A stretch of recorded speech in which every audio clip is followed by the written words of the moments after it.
Clashes between security forces and protesters in Baramulla. This is what we see right now. A lot of clashes are also being reported. Viewers. We'll get some more updates as to what exactly is happening here. But we have Zinat. To help us understand what is happening in Baramulla. Zinat, I'm coming across to you. This is in the Chinabad area of Baramulla, and cops have been injured. What's the latest? We'll go back to Zinat in a short while from now to understand what the latest is. But fresh clashes being reported. This is between joint security forces and the mourners in Chinabad area of district Baramulla. The cops, they have also been injured in these fresh protests that we are seeing. So back-to-back updates coming here on Republic TV. And a lot of Shia Muslims are protesting the killing of Iran's supreme leader. We will have to go across to Zinat to find out more about the latest. Yes, Ishita. Right, of course, we'll try and connect with our colleague there. Okay, Zinat is present with us. Zinat, give us the latest on these clashes reported between the Shiite mourners and the police. See, we are viewing the visuals that are coming from the Chinabad area. This comes in the district Baramulla of North Kashmir, where we again see the clashes between the joint security forces and the mourners. Although there had been the restriction, the complete curbs has been implemented by the joint security forces. But despite, we see that the fringe elements trying to take advantage of the situation and trying to boil the situation on ground. So the clashes that are taking place that we are showing you on the screen, because see, there have been a lot of calls and also the statement that had been coming from the J&K police. There had been the advisories that are coming from the police. They are stressing that people should maintain calm and peace. There had been an appeal from the IT Kashmir itself that you have to be very cautious because the fringe elements are trying to take the advantage of the situation. There had been an advisory from the Ministry of Home Affairs that whatever has happened in Iran, the international elements, or that these fringe elements can take the advantage of the situation, and they will try to incite the violence and break the law and order on the ground. Although in multiple parts of the Srinagar or in the Patna, where we see majority of the restrictions, it had remained peaceful in majority of the parts or the respective areas of these districts. But again, situation has turned a bit volatile as far as the Chinabad area is concerned, where the protesters, they are trying to pile the stones, and there are the clashes that are being reported. In the meanwhile, the joint security forces are trying the best to disrupt people from the ground so that they can go back to their respective places and do not violate the law and order. Because you see the statement yesterday had been coming from the LG Manoj Sinha that keep an eye on everything and maintain the restrictions on the ground, that nothing should go out of the hand. Then we see the CM of Jammu and Kashmir government also asking people to maintain calm. We have been seeing the missed muftis and burning the effigy of the Prime Minister of Benjamin Netanyahu and the U.S. President in her activity today at the party headquarters. She too has condemned the actions, but meanwhile we are not seeing that the situation on the ground is being maintained by the cops, because the extra efforts are being made by the Jammu and Kashmir police as far as the deployment or strengthening their nakas, the deployment parties, the infrastructure that they have mobilized. And if you see the civil part of the Srinagar streets, the civil line areas, it has been very normal. The life is moving at snail pace. Some of the shops have opened, but meanwhile the internet restrictions continue, and also the mobile phone network, the calling facility in many of the mobile services is not yet being restored as far as the prepaid services are concerned, and the people, when they try to dial numbers from the post, they don't get connected. So this is a measure that once again has been taken, seeing the situation on the ground to see that the curbs are maintained and the people do not lose their lives when the fringe elements are revolving around. All right. Well, thank you, Zinat, for getting us all those details. Clashes erupted in Baramulla during the pro-Khomeini protests. Those pro-Khomeini protests have been going on for quite a while now. U.S. President Trump has lashed out against Spain and said that he informed the U.S. Secretary of Treasury to cut all dealings with Spain. This comes after the Spanish defense minister refused to allow U.S. air operations on Iran from Spanish military bases. More about this in our next report.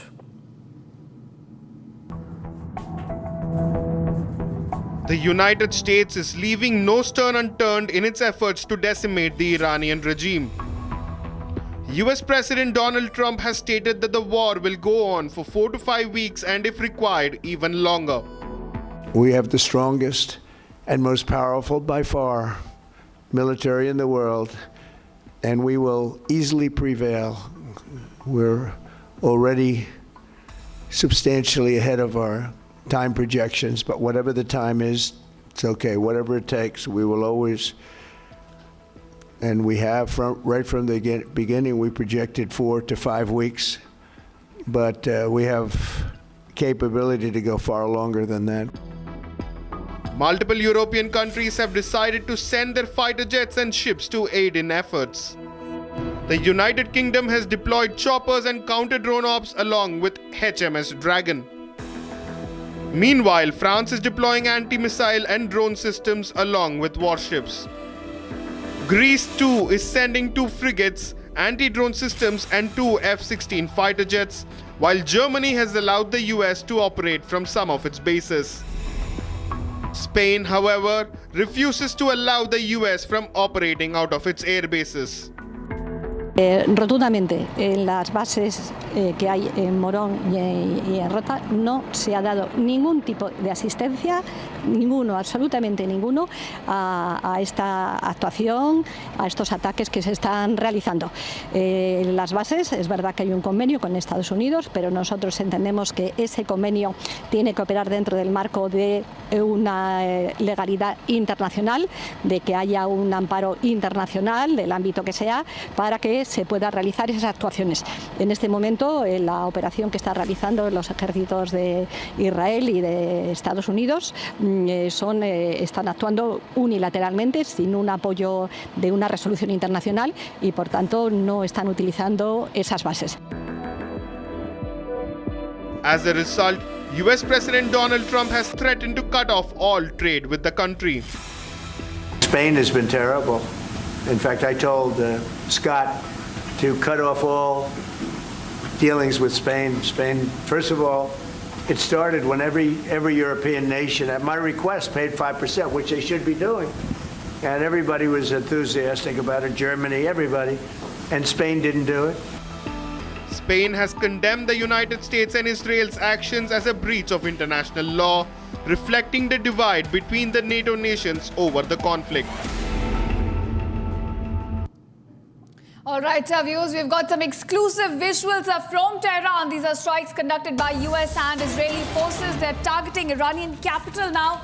And on your screen, we'll get you visuals, in fact, in a short while. Visuals are showing you the attack that's been carried out by the US and Israeli forces on the capital city of Iran. Remember, they have been carpet bombing across the city, and specifically the capital. This is where the leadership sits. It's now being targeted. Those are the exclusive visuals on your screen. This is where Tehran is being targeted by the US and Israeli strikes continuously for the past 5 days now. And those are the latest visuals. You can see the plumes of smoke rising from the site of attacks across the capital, in fact. Yes. Ishita, Israel has said it's begun a 10th wave of strikes in Tehran, and President Trump saying that Iran's Air Force and Navy have been knocked out. So this is what we see. Now, the strikes, the many waves of strikes. So this is what Israel is saying. This is the 10th wave of strikes in Tehran. Pictures coming in from Tehran, from Iran. Fresh air strikes have been reported. So a continuous strike continues. Iran's foreign minister just put a statement out. We had broken that just a few minutes ago, and Iran's foreign minister said and accused the US president of bombing Iran out of spite. So Iranian foreign minister saying that the bombing is because of spite. In a post, Araghchi says when complex nuclear negotiations are treated like a real estate transaction, and when big lies cloud realities, unrealistic expectations can never be met. This was a response coming in from Iran to what is happening there. That strikes continue, US-Israel strikes continue. Iran, of course, we have been reporting this. Iran itself is conducting retaliatory strikes against Israel and the Gulf states. The Gulf states also saying that red lines have been crossed. So there is no de-escalation in sight here. Right, of course, Shivangi, we're not looking at any cessation of hostilities or any pause in this conflict. In fact, at this point, we're looking at essentially escalation, in fact, from Gulf states. All right. We're getting some reports which are coming in.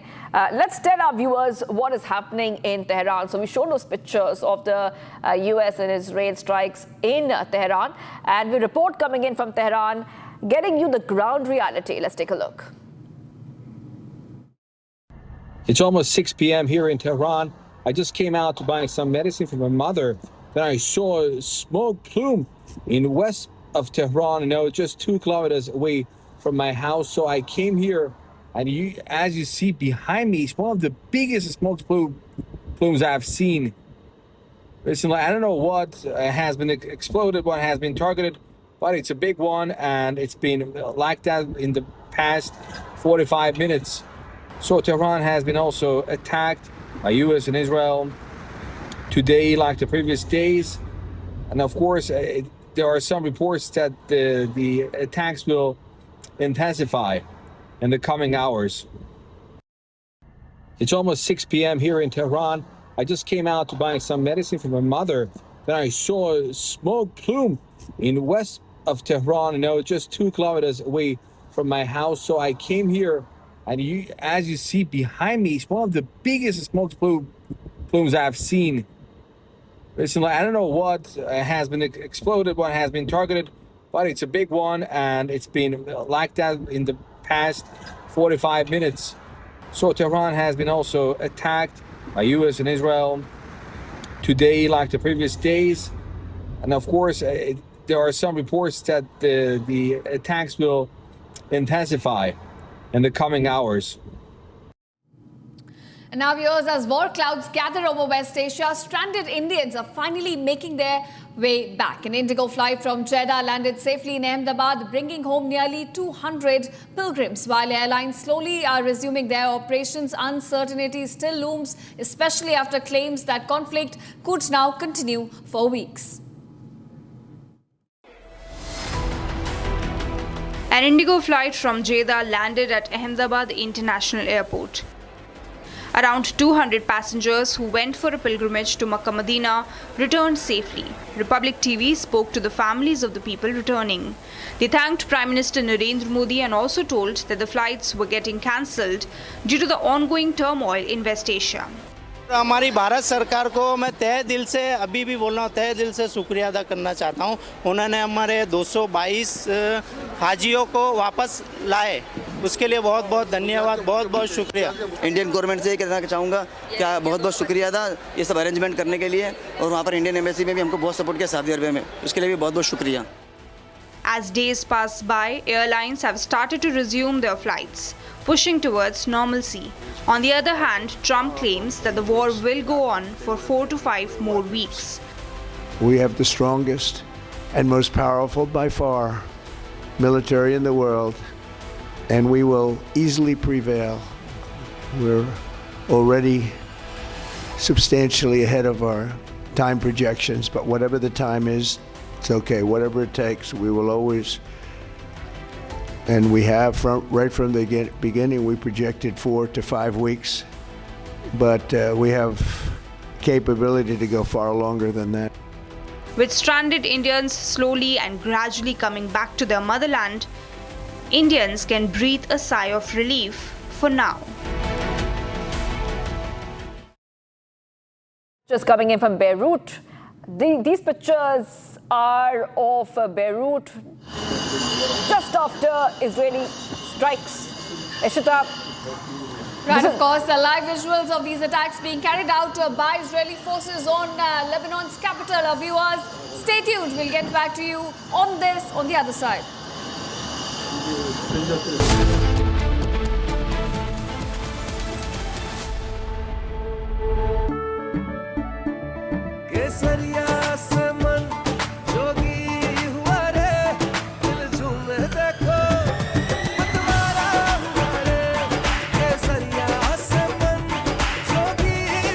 हर पल मनाओ केसरी त्योहार। विमल, बोलो जुबान केसरी।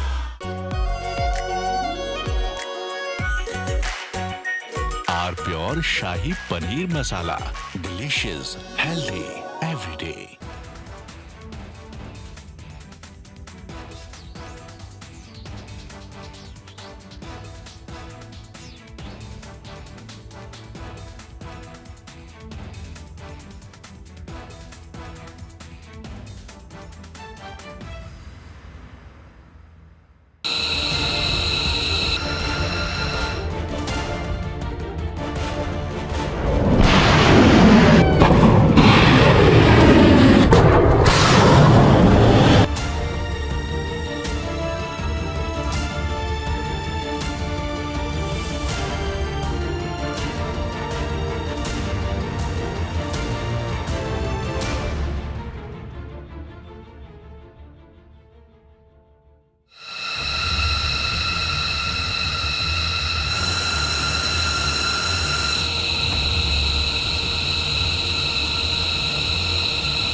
चमकी चाट से क्या बना है? सैंडविच, लस्सी और छाछ और हर घूंट में चमकी चाट। अब बताओ स्वाद आया? आया। असली स्वाद सिर्फ चमकी चाट। रानी, इस घर में कुछ है जो टूटता नहीं। ये पिलर कभी नहीं टूटेगा। रुंगटा स्टील टीएमटी से बना। रुंगटा नहीं तो घर स्ट्रॉन्ग नहीं। रुंगटा स्टील टीएमटी बार एकदम सॉलिड। आर प्योर सूजी पास्ता, उबालो, मिलाओ और खाओ। 8 मिनट में तैयार। क्या टेस्ट है सबका राजा, R pure masala.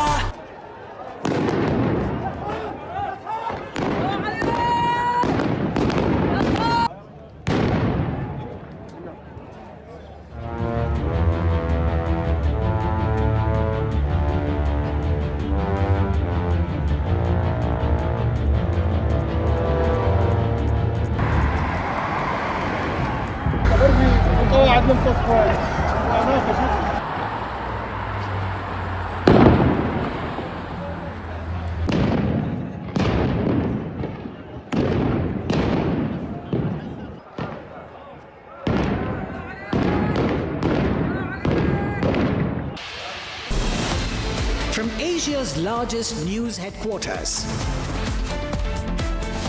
setting the agenda for Bharat.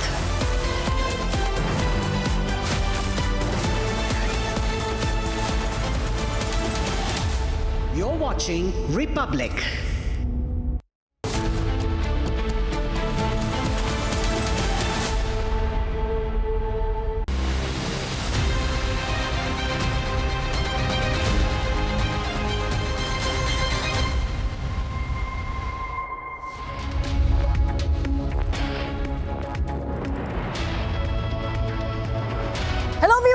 A very good afternoon. We are live and we are breaking. I'm Shivangi Shukla getting you the latest coming in, and with me I have my colleague Ishita.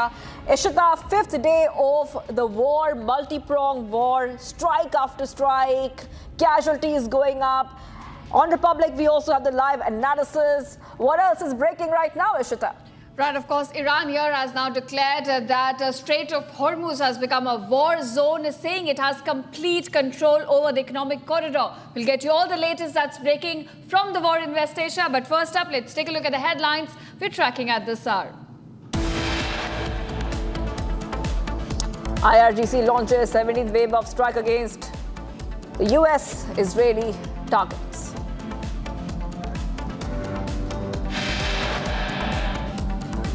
Fresh visuals show Iranian missile dodging US-Israeli air defense system and hitting targets.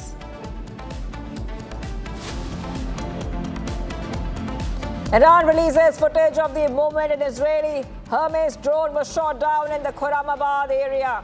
Iran claims complete control of the Strait of Hormuz.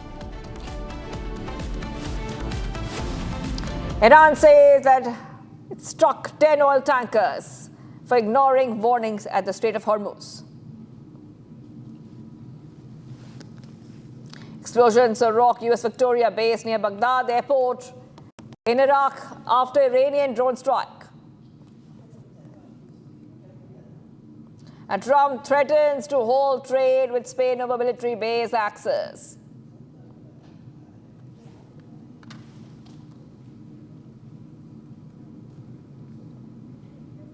All right, getting you some updates coming in.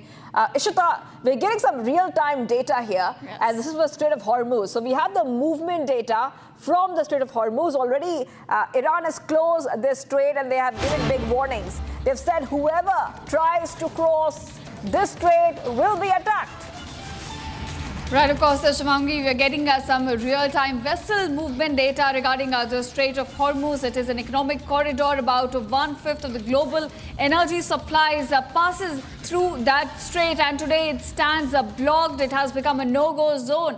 And what we're looking at is Iran issuing warning, in fact, to any ship, any oil tanker that tries to cross the strait will be attacked. We already see that 10 oil tankers were attacked today by Iran, and essentially turning the Strait of Hormuz into a war zone. We're getting you visuals, in fact, viewers, of those attacks taking place on oil tankers. And we also have data. Republic here has accessed the real-time vessel movement data of Strait of Hormuz.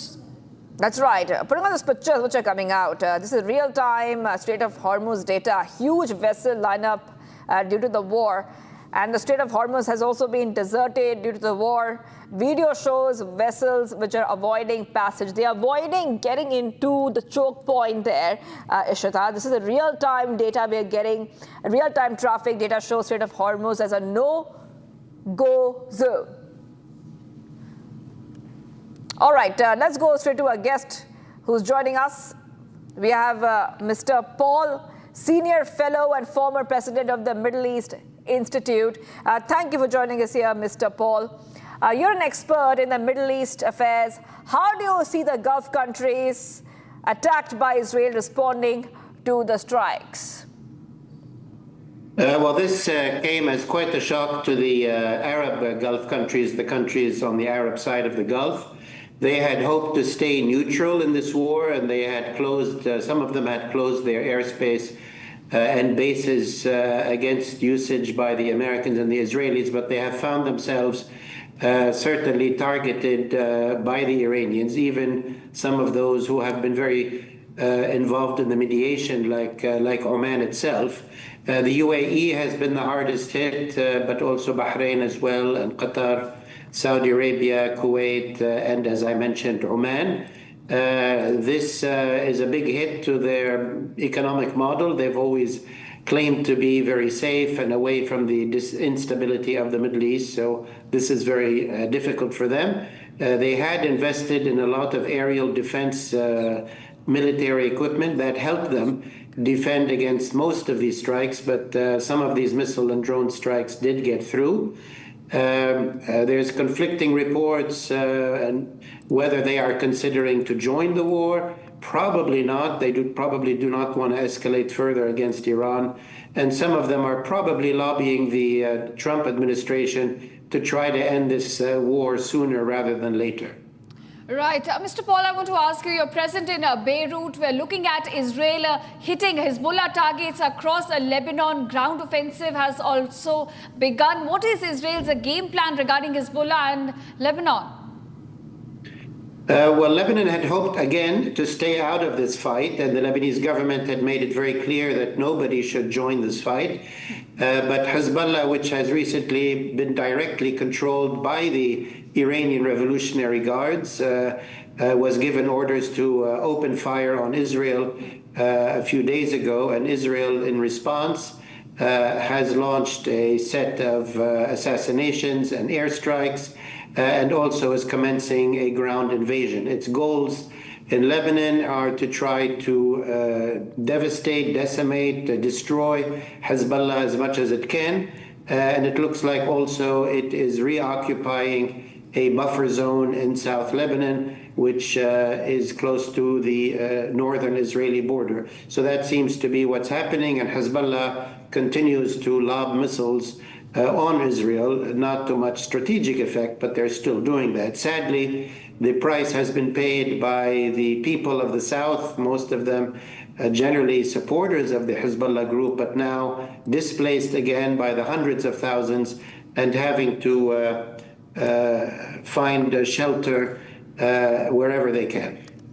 Mr. Paul, I really request you to hold on there. We're getting some breaking news. I'll just put attention to the breaking news we're getting for our viewers. And let's go to the breaking news. The Israeli army has concluded a broad wave of attacks against regime targets across Iran. A storage site for the Qadir missiles in Isfahan was targeted. So big breaking news coming in here on Republic TV.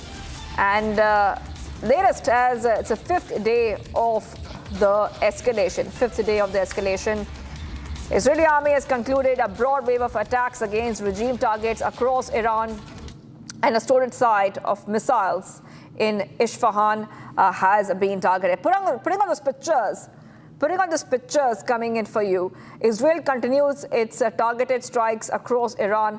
I really want to get our guest back, Mr. Paul, back with us. Mr. Paul, as we show our pictures, the pictures that Republic is getting of the strikes in Iran, the Israeli strikes in Iran. Let's talk about Iran's proxy, Hezbollah. Now, Hezbollah is being targeted by Israel, specifically in Beirut, southern Beirut to be more specific. Has the Hezbollah leadership been cornered? Are they eliminated? Because they seem to be fighting back. Well, much of the Hezbollah leadership was killed a year and a half ago when Israel launched a major offensive against Hezbollah. There wasn't much left of the senior Hezbollah leadership. And since then, it's really been the Islamic Revolutionary Guard Corps and their officers that have been managing and running Hezbollah directly in Lebanon. And the decision to open this front from Lebanon did come from Tehran. Hezbollah still has some capacities in Lebanon to launch missiles. They are not having much of a strategic effect, but from the perspective of Iran, it does pin down some Israeli forces, some Israeli aircraft, some Israeli attention that now has to be devoted to Lebanon. They're hoping that will relieve at least a little bit of pressure from the attacks that are happening on Iran directly. But Hezbollah originally was supposed to be a deterrent for Israel so that Israel would not attack Iran directly. We are way beyond that. Hezbollah can no longer serve a real strategic purpose. Right. Mr. Paul, shifting your attention to another flashpoint in this war, that's the Strait of Hormuz. Now, Iranians are blocking this strait, and there's certainly repercussions on energy supplies worldwide. How do you look at that impact? And also, can there be a solution for the countries that depend entirely on that strait? Well, certainly there's been, the strait has basically come to a halt since the first hours of this war broke out 5 days ago. So this is nothing new. The insurance companies and the private companies that transport oil through the Straits of Hormuz certainly do not want to take the risk of trying to sail through. Now, the oil markets are a little bit soft globally. Already, however, there's been a rise in the price of oil, not dramatic. The real question is how long will this blockage last? I think global markets, while prices are rising, can manage a blockage of 2-3 weeks. Yes, there will be pressures on inflation, pressures on energy prices, but maybe not very dramatic. But if this extends beyond a month to 2 months or 3, then I think the impact on oil prices will be very dramatic. It might lead to a global economic recession, and certainly will be a crisis point for many countries that are particularly dependent on energy flowing through that choke point. As you mentioned, there's about 15% of global oil that goes through there, and about 20% of global liquefied natural gas. Okay, Mr. Paul, I really request you to hold on. We're getting some more breaking news, live coverage here. So we're getting some breaking news. The Canadian Prime Minister has spoken out, and Canadian Prime Minister Carney says Iran conflict is a failure of the international order. Canadian Prime Minister Mark Carney said that the ongoing conflict in the Middle East was a failure of the international order, and the US had not consulted its allies before striking Iran. The current conflict is another example of the failure of the international order despite decades of UN Security Council resolutions. The work of the International Atomic Energy Agency in a succession of sanctions and diplomatic frameworks. Carney has said this. So one reaction which is coming in there, very similar to what the Spanish premier had said. Let's bring in Mr. Paul back here. A lot of these countries, Canada, Spain, in fact EU, they said that this is a failure of international law. This has been the stand of these nations. Your response? Yeah, well, it's reminiscent of the events that led to the U.S. invasion of Iraq in 2003, which also did not go through the United Nations and was condemned by many European countries. I forget exactly what the Canadian position was. We are once again in a situation where the U.S., in coordination in this case with Israel, is operating certainly outside of the bounds of the United Nations and international law. The Trump administration has made it very clear that they don't consider themselves bound by the UN or the Security Council or international law. We saw that already in the operations in Venezuela, and certainly we see it in the operations against Iran. I would say, what we're seeing now maybe is a failure to properly manage the diplomacy that was ongoing between the U.S. and Iran. There were talks. The Omani mediator said a few hours before the war erupted that a lot of progress had been made. Now, exactly who's to blame that there was not enough progress? The Trump administration's demands were clear, but were very maximalist. Iran was not willing to meet them, but there was a negotiation, and sadly, we rushed into war rather than trying mediation to the very end. Right. Mr. Paul, I want to ask you, but how is this faring for US President Donald Trump? You're looking at European countries only participating in defensive mode. You have Spain and now Canada as well coming out and saying that this is a failure of international order and essentially blaming US for not consulting its allies before this strike. Well, that's certainly the case. As you know, the relations between the Trump administration and most of its NATO allies actually have been very strained over Ukraine, over Greenland, as you recall, just a couple of months ago. So this is not new. But I think a lot will depend on the outcome of this war. Keep in mind that Iran has been supporting the Russian invasion of Ukraine, has been providing drones in particular to bolster the Russian military effort in Ukraine. The European countries consider Iran to have already interfered in a war inside Europe against the countries of Europe in support of Russia. So if the war ends with a defeat of the Islamic Republic, I don't think many in Europe will be unhappy about that. I don't think many people in the Middle East will be unhappy about that. But right now, the war has not reached a conclusion. It is simply causing massive disruption. There's already a lot of inflation in Europe because of the rise in liquefied natural gas prices. So right now, it's a crisis that is affecting Europe and affecting the global economy in a negative way. But it depends how this war ends. Then the different countries will take a position vis-a-vis the outcome. And it's too early to say what the outcome will be. All right, Mr. Paul, I really requested to hold on because we're getting some more breaking news coming in. Let's go to the next set of breaking updates we're getting for our viewers. It's a missile perspective footage of the IDF. Israeli Air Force precisely dismantling a defense system in Tehran.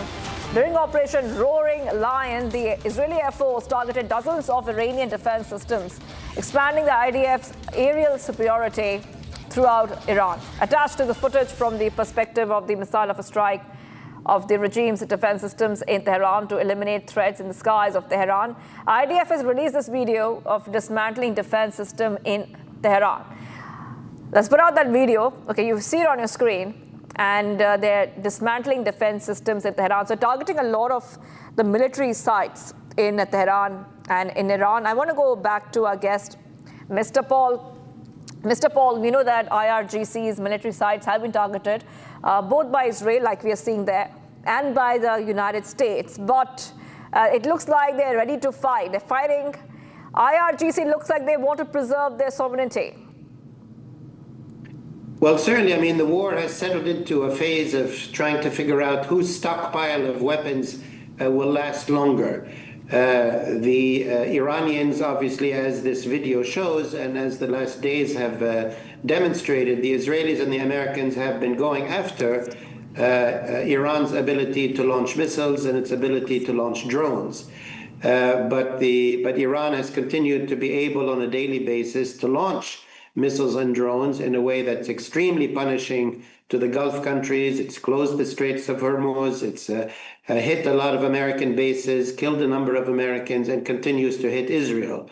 At the same time, on the Israeli and American and Arab Gulf side, they are expending a lot of munitions in their aerial defense rockets and capacities to defend themselves against the Iranian missiles and drones.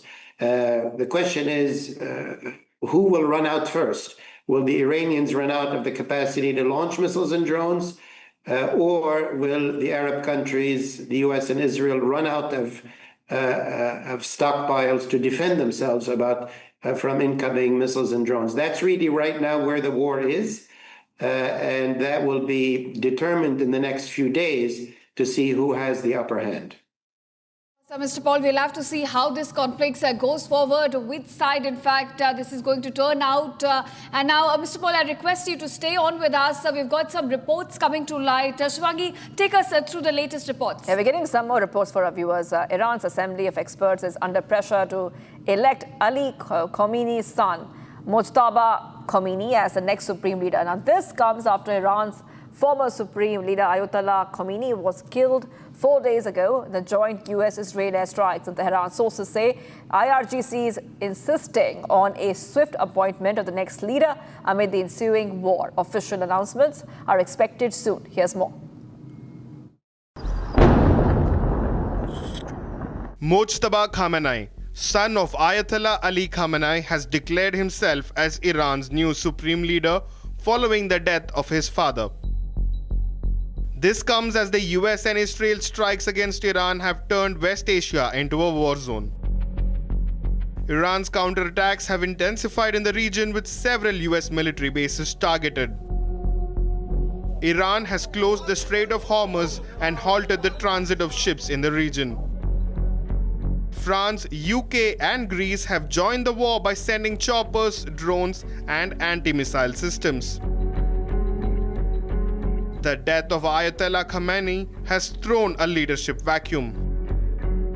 Filling the vacuum, Mojtaba has now declared himself as the new supreme leader. Despite his lack of political experience, he wields strong influence over the IRGC. Mojtaba was first believed to have been killed among the top 40 Iranian leaders during the Saturday strike, but he survived and is now ready to lead Iran. He now takes charge of a country that has strongly vowed to avenge his father. All right, viewers, we're getting some more developments from the war zone areas with both the sides not backing off. IRGC has now released a footage of Israeli Hermes drones being downed in Al-Bros province. Those are the latest visuals we're getting to you, viewers. We'll come back to those visuals in a short while, but that's the latest. Israeli drones are now being downed by IRGC. They've now released a footage of how the Hermes drone was in fact shot down by IRGC. This took place in Al-Bros province of Iran. So, Shivangi, it seems that, despite the aggression shown by Israel and the US, Iran here is not backing off, continuously engaging in counterattacks on both the sides. It is firing missiles and at the same time shooting down Israeli drones. That's right. Iran's foreign minister has also said that Tehran is determined to defend itself, confront what he termed was US-Israeli aggression. I want to go back to, I guess, Mr. Paul. Mr. Paul, we got a statement coming in from the Iran foreign minister, and he's saying very, very clearly that we have never initiated any war, have not attacked any neighboring country. However, under the UN Charter, self-defense is an inherent right. Iran's response is strictly directed at bases from which actions have been carried out against our territory. So they're very, very keen on making sure that they defend themselves. They're calling it self-defense. And they're saying that this is a spiteful attack by President Trump.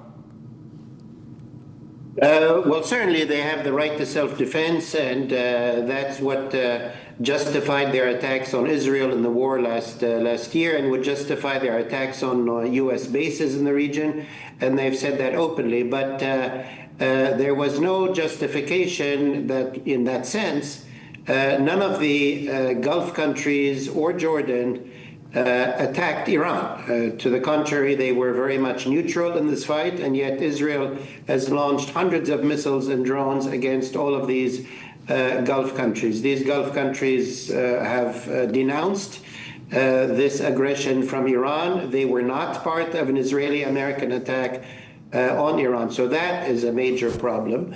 I do want to comment on the very important news, whether it's confirmed, we will see in the next hours, that perhaps Mr. Mujtaba Khamenei is to be the next supreme leader of Iran. That would be a very, very significant development. His name was in the running for a long time in the last years as maybe a potential successor to Ayatollah Ali Khamenei, who has now been killed. The IRGC was already the strongest player in the Islamic Republic, and now will be increasingly so, calling the main shots, and Mujtaba Khamenei appears to be their candidate. As for the war itself, certainly Iran is pulling out all the stops and is fighting on all fronts, and still able to pack a very significant punch. We don't know exactly how the war will end, but either way, for the next leader of Iran, once this war ends, that leader will be faced with a huge set of enormous challenges. The economy already, the country, even before this war erupted, was in very, very poor shape. The majority of Iranians are opposed to the regime. The economy is in a very, very bad state. The security situation, as you can see, is terrible. And for a younger leader like Mujtaba Khamenei to come in and want to plan a strategic course for Iran over the next 20, 30 years, certainly they're going to have to make a lot of major strategic decisions for the country. They cannot maintain this posture of open-ended war for much longer. Right, Mr. Paul, it's going to be a tough road ahead for Mujtaba Khamenei, who takes over after his father was killed in a US-Israeli operation. Thank you, Mr. Paul, for joining us live from Beirut, giving us all your perspective on these developments coming to light from war zone areas. Thank you so much.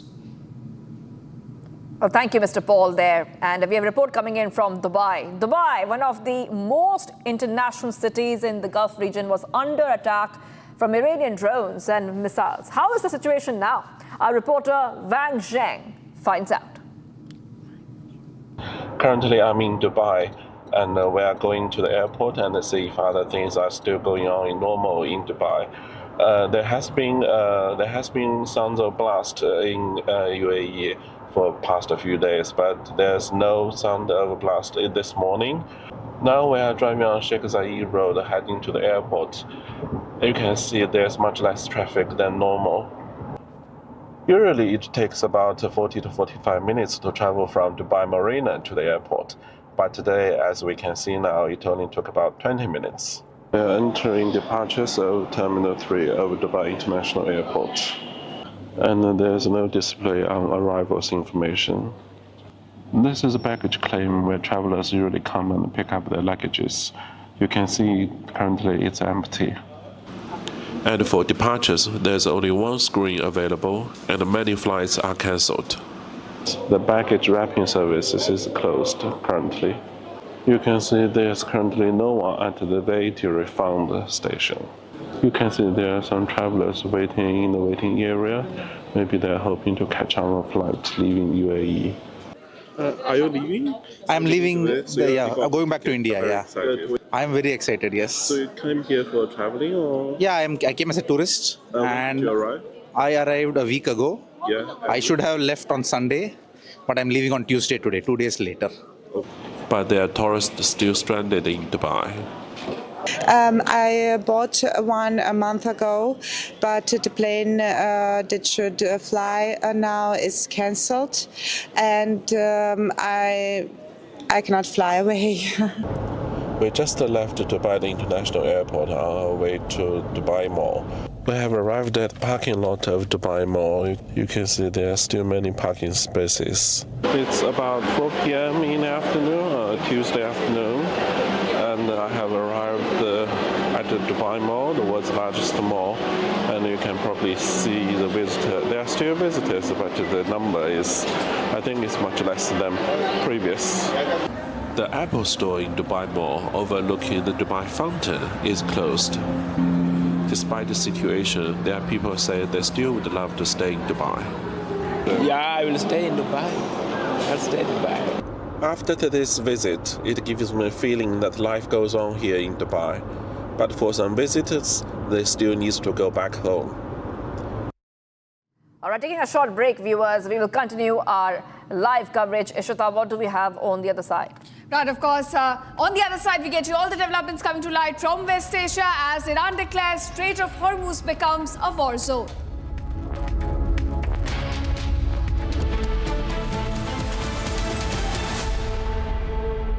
थोड़े में ज्यादा स्वाद ये तो है इसकी खास बात। वाओ मामा, क्या स्वाद है? अरे मेरे राजा, राजा और प्योर मसाला। केसरिया से मन जोगी हुआ रे, दिल झूमे देखो मतवारा हुआ रे।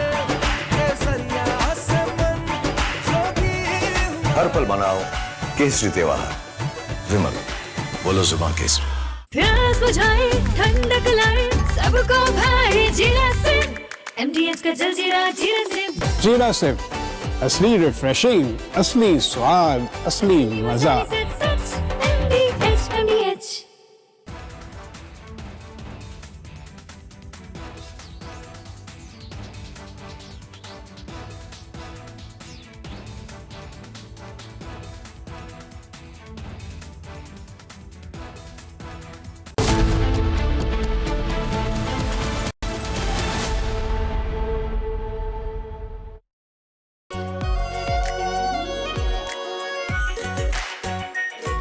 प्योर शाही पनीर मसाला, delicious, healthy, every day.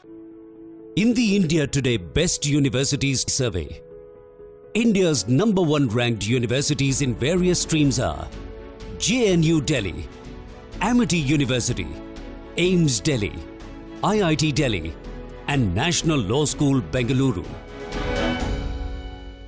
चमकी चाट से क्या बना है? आलू चाट या फ्रूट चाट, स्वाद बढ़ाए चमकी चाट।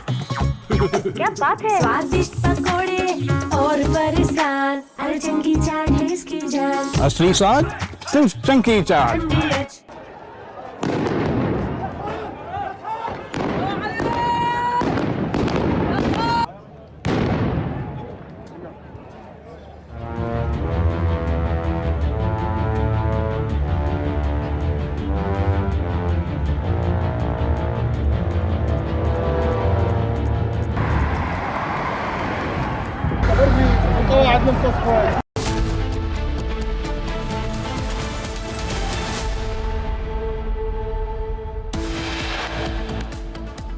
IRGC launches 17th wave of strikes against US-Israeli targets.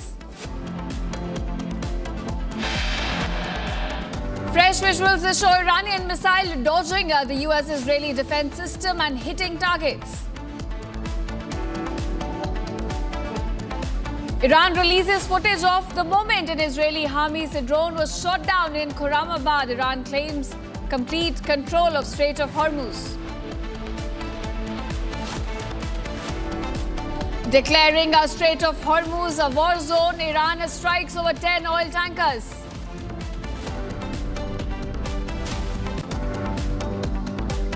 Explosions rock a US Victoria base near Baghdad airport in Iraq after Iranian drone strike.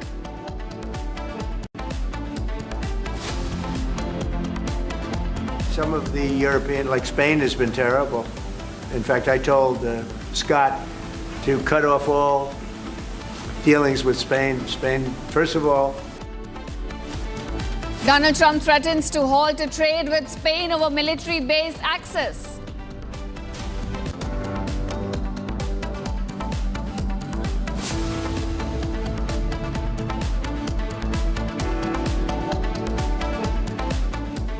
All right, viewers, our top focus at this hour. Media reports are now claiming that Saudi's Aramco facility has been struck again, and this time by unknown projectile. The projectile hit Saudi's Aramco refinery. It has been reported that a projectile hit Saudi's Aramco refinery, the biggest domestic oil refinery operated by Saudi Aramco.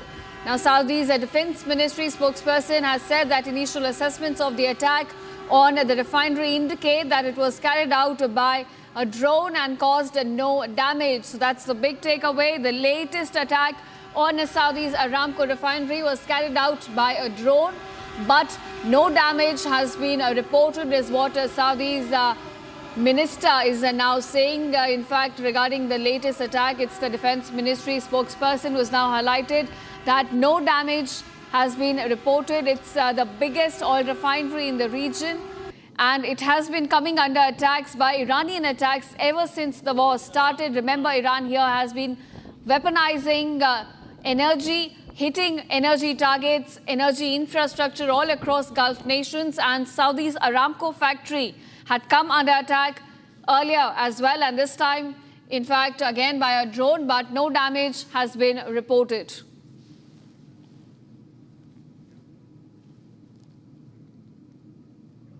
Now, viewers, another development coming to light. South African Cyril Ramaphosa, president, has now issued a statement regarding the tensions between Iran and Israel and the war in West Asia. He says what is currently happening in the Middle East is very concerning. I've spoken to some heads of the state in the region to pass our commiserations and urge them to prioritize the safety of all civilians.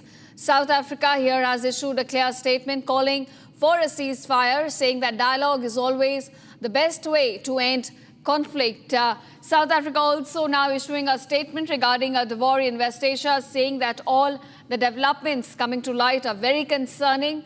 We must ensure the safety of civilians in these war zone areas.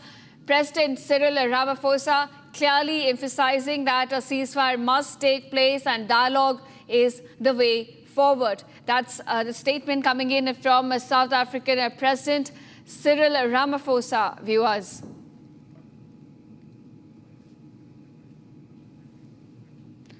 All right, that's the statement made by South Africa regarding the tensions in West Asia, regarding the war that's now unfolding between US, Israel allies on one side and Iran on the other. South Africa says a dialogue is the way forward and must ensure the safety of civilians present in these war zone countries. That's what the South African president has now said. As tensions continue to escalate in West Asia, the war underway between Iran and Israel and the US, we've seen it's a day 5. There has no pause of hostilities. In fact, Ariela Rosenthal, Director of International Relations, Ashdod Municipality, joins us live from Ashdod. Thank you, Ariela, for joining us from Israel. I want to ask you, first of all, Iran has been hitting targets all across Israel, also targeting civilian areas. So with regard to the security situation, what is the atmosphere in the country right now? Well, regarding the US and Israel, Iran continues to trigger retaliation strikes on Israel and the neighboring Gulf states, and plunging, of course, the region into fear and uncertainty. Israel is striking Lebanon and targeting the Iran-backed militant group of the Hezbollah and issuing evacuation orders for dozens of villages, since the Hezbollah, directed by Iran, is a very strong proxy of Iran, and now continue to fire on Israel. Yesterday and today we had several alerts and missile bombardments from Iran, but the state of Israel and its citizens are very well drilled with emergency, and thank God that only property and a few injuries have been faced, and there's no fatalities. Right, of course, Ariela, we're looking at another front for Israel, opening up with Hezbollah also continuing their attacks. You know, we've seen IDF starting its ground invasion as well into Lebanon. What is Israel's game plan when it comes to the threat coming from Hezbollah in Lebanon? Well, the Hezbollah, like the Hamas and the Houthis, are a proxy of Iran. And Israel, since the last war, has informed them that they should not intervene and they should stop, implementing their terroristic attacks on Israel. So the IDF has, of course, announced also that they've prepared already in ahead of time a program how to deal with the Hezbollah and the violation of the agreement. And now, as we see that they are backing the proxy of Iran and the terroristic regimes, so Israel, of course, is with full force. And I'm happy to hear for the first time, of course, that the Lebanese government condemned and banned the Hezbollah's military action against Israel. So the IDF, the state of Israel, and we, the people of Israel, are backing our government and all that have to do with the Hezbollah to eliminate the immediate threat on the state of Israel. Right. Ariella, do continue to stay with us on broadcast. Right now, we're getting some live visuals. This is live coverage. Some more live visuals are coming in regarding Cyprus and the Iran war. We're getting some visuals from Limassol Port. Remember, Cyprus has come under attacks. British runaways were attacked by Iranian strikes. And now we're looking at some action unfolding on the island as well. These are live shots of Hellenic FDI HN frigate from Limassol Port.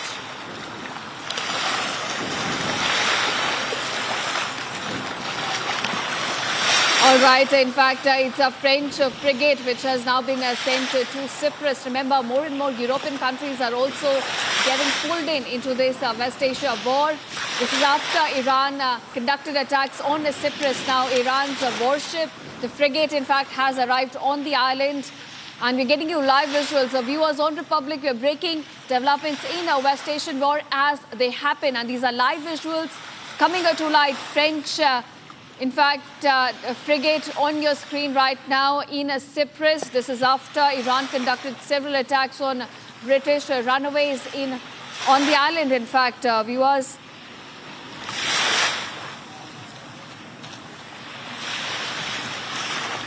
All right, Ariella continues to stay with me, in fact, from Ashdod, Israel. Ariella, coming back to you, what we're looking at essentially is the widening of the conflict. First, the Gulf countries were pulled in due to the attacks by Iran, and now we're also looking at European countries actively participating in this war. How do you see this going forward? Well, unfortunately, all what now they said for over 20 years, regarding the terrorist regime of Iran, that what will happen if they will have ballistic missiles and nuclear weapons. Unfortunately, we see today that all what Israel has said along the years, and nobody wanted to hear us or hear what the country conveyed, finally see that it's true. So, if they have now ballistic missiles that reach the Cyprus, what do you think will be in the near future? They won't have, in a year, 2 years, new nuclear weapons, further anti-Pacific missiles that will reach Spain, France, and the US. So I'm happy that we have now had to eliminate this immediate threat that for years the state of Israel has told the security, the UN, and all the global community, but nobody wanted to listen or choose to understand the situation. Now, people that live in the Gulf states, that live in the region, understand what Israel has been going through via the proxies for more than 20 years. If it was the Hamas, if it was the Hezbollah, the Houthi. So, unfortunately, this is the importance of eliminating the regime from Tehran, the terrorist regime that has claws in all the global world. Right, of course. Ariel, I'll come back to you on these more developments, but stay with us. We've got some live reports also coming to light from war zone areas. I'll come back to you on that. Now, viewers, US President Donald Trump has lashed out against Spain and said that he informed the US Secretary of Treasury to cut all the dealings with the country. And this comes after the Spanish defense minister refused to allow US air operations on Iran from Spanish military bases. More in this report.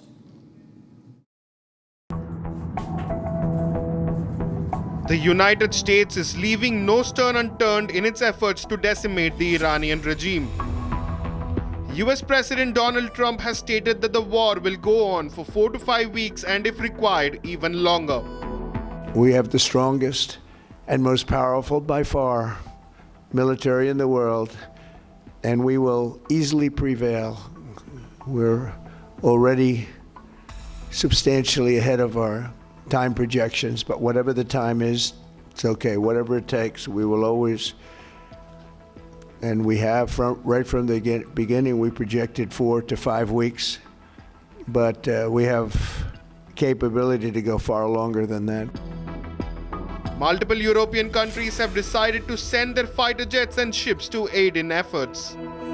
The United Kingdom has deployed choppers and counter-drone ops along with HMS Dragon.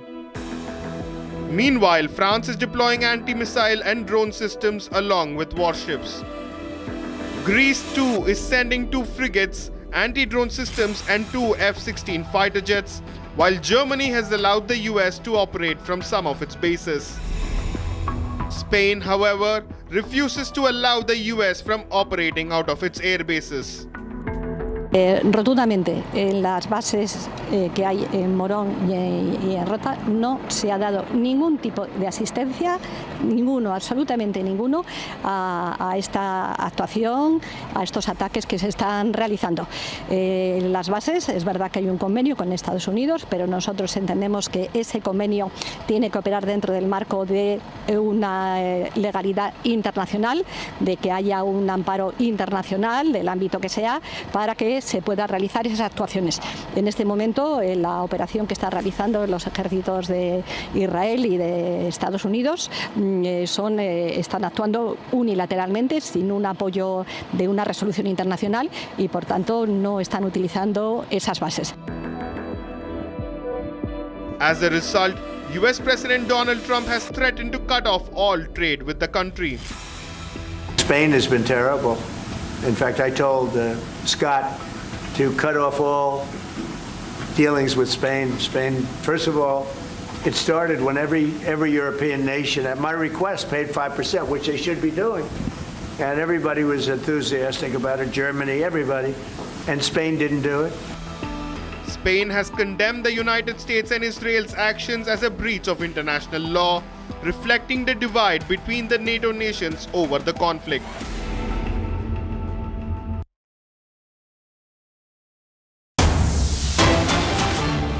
All right, viewers, we've got another breaking news coming to light. A Russian-flagged sanctioned LNG oil tanker has now been fired on in the Mediterranean. This is according to our sources. Crew located in the lifeboat of the Libya. In fact, the Russian-flagged liquefied natural gas tanker Arctic Metagas is on fire, is what we understand in the Mediterranean. Maritime security sources have now revealed, while Malta's armed forces say that the vessel's crew had been located safe in a lifeboat within Libya's search and rescue operations. The vessel, which is under US and UK sanctions, last reported its position as a sailing off on the coast of Malta on Monday, according to ship tracking data on the platform. Now, the vessel may have been attacked by a naval drone, with Ukraine suspected of carrying out this operation. One of the sources also say that without providing evidence, Malta's armed forces say that they had received a distress message from this vessel. In fact, visuals on your screen, a Russian tanker has been attacked, is what we're given to understand. Those are the visuals on your screen. Viewers, Ariala, coming back to you, you said, you're happy that more and more European countries and, allies are coming in this fight against Iran. But Iran certainly is not backing off. It is firing missiles continuously. It is engaging with Israeli drones, the US attacks as well. And with the kind of stockpile it has of, drones, missiles, how do you see this going forward? I think this is a survival for the Ayatollah regime. So they're doing, whatever they can to continue their regime. But they should not, Israel and the US, as you see, unfortunately, have the best, military in the world. So I have lots of faith in my countries. We have the best IDF, and we can see on ground exactly what Israel is doing. Yes, throughout the years, even since the 12-day war last year with Iran, they continued their nuclear project. So what we must sit and wait for this ongoing threat to the survival state of Israel.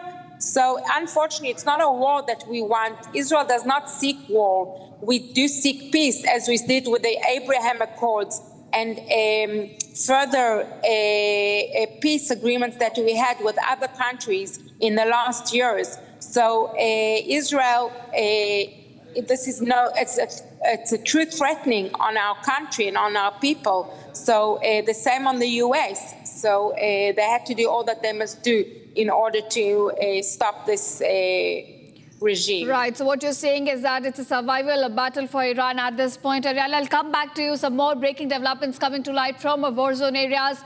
British Navy here has confirmed explosion on an oil tanker near United Arab Emirates. Debris from an unknown projectile was found on the deck. In fact, the U.S. Navy, it seems, has now confirmed an explosion on an oil tanker near UAE, which means British assets are also coming under attack by Iran. This time it's the Navy, the Royal Navy, in fact, which has confirmed the explosion on an oil tanker near UAE. Coming back to you, Ariella, on this. In fact, Ariella, I'll come back to you, but we also have some reports coming to light from Tehran. Let's take a look at this ground report that tells us how the war is unfolding in the capital of Iran. It's almost 6 p.m. here in Tehran. I just came out to buy some medicine for my mother. Then I saw a smoke plume in west of Tehran, just 2 kilometers away from my house. So I came here, and as you see behind me, it's one of the biggest smoke plumes I've seen. Listen, I don't know what has been exploded, what has been targeted, but it's a big one, and it's been like that in the past 45 minutes. So Tehran has been also attacked by U.S. and Israel today, like the previous days. And of course, there are some reports that the attacks will intensify in the coming hours. All right, another breaking development coming to light. Finland has now condemned the attack on UAE. Finland President Alexander says today, I spoke with Her Highness Sheikh Mohammed and I've offered my deepest condolences on the casualties and the destruction of the assets of the UAE, and its people have suffered under Iran's strikes. Finland here has come out with a strong statement of viewers condemning Iran's strikes, calling them that they cannot be justified. They are indiscriminate strikes on UAE and the whole region. They firmly placed their stand, saying that we stand with our friends. We've also discussed the situation of Finnish nationals in United Arab Emirates. Our officials are coordinating closely. That's the statement coming in from the Finland president regarding Iran's attack on UAE, giving the support to the Gulf nation while also condemning the indiscriminate strikes by Iran. Now, Ariella, Rosenthal continues to stay with us on broadcast. Ariella, coming back to you now, what we're looking at is more and more countries being pulled into this war. But I want to ask you about Israel and the U.S.'s stated objective of this operation. Now, the first stated objective was to have a regime change in Iran. But now we're looking at the son of Khamenei emerging as the supreme leader in the country, which means certainly not a regime change. Yes, so one of the aims of the war were not only, from my perspective, the elimination of the nuclear weapons and the ballistic missiles, but also the change of Tehran's regime. I must say that Netanyahu has said a couple of times that the aim and the goal of the war is not against the people of Iran, but to give them the maneuver now to take in chance and change and, uprise. But at the moment, also President Trump said, along with that the people of Iran must now sit and wait aside, and he will give them the signal when to begin the uprising, because it's very dangerous. So we will wait and see what will happen. But at the end of the day, it's very important us to remember that the state of Israel and the US are only targeting military plants and not civilians, unlike Iran, who is launching bombastic and ballistic missiles not only on military targets but also on civilians. And that's what they are doing also in the Gulf and in other parts of the world. All right, Ariala, thank you so much for joining us from Israel, giving us live updates of the situation on the ground and also the other developments coming to light from West Asia. Thank you so much. Now we are shifting focus. The US President Donald Trump has lashed out against Spain and said that he informed the US Secretary of Treasury to cut all the dealings with the country. And this comes after the Spanish defense minister refused to allow US air operations on Iran from Spanish military bases. More in this report. Take a look.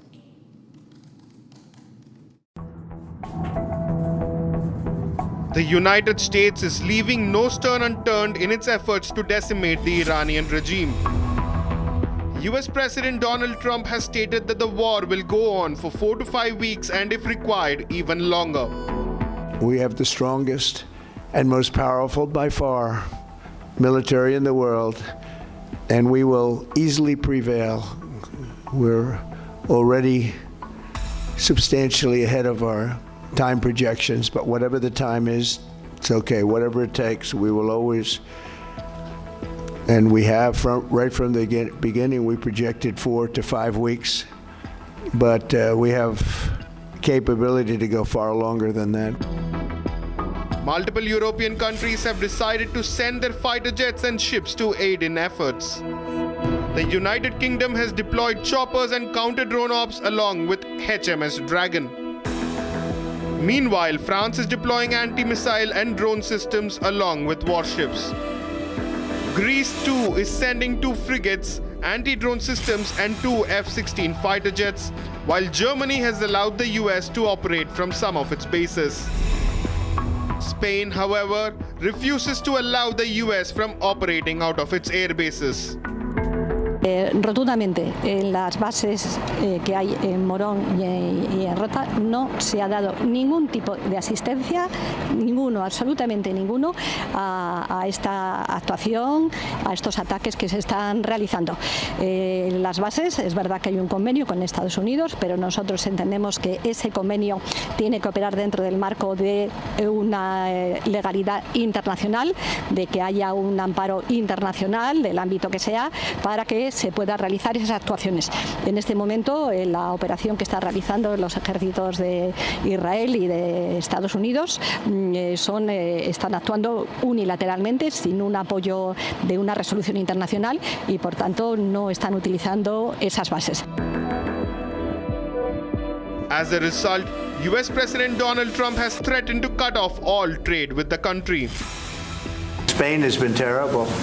In fact, I told Scott to cut off all dealings with Spain. Spain, first of all, it started when every European nation, at my request, paid 5%, which they should be doing. And everybody was enthusiastic about it, Germany, everybody. And Spain didn't do it. Spain has condemned the United States and Israel's actions as a breach of international law, reflecting the divide between the NATO nations over the conflict. Now, viewers, on the other side, the war in West Asia escalates. Iran declares the Strait of Hormuz a war zone, and Israel continues its strikes on Lebanese capital.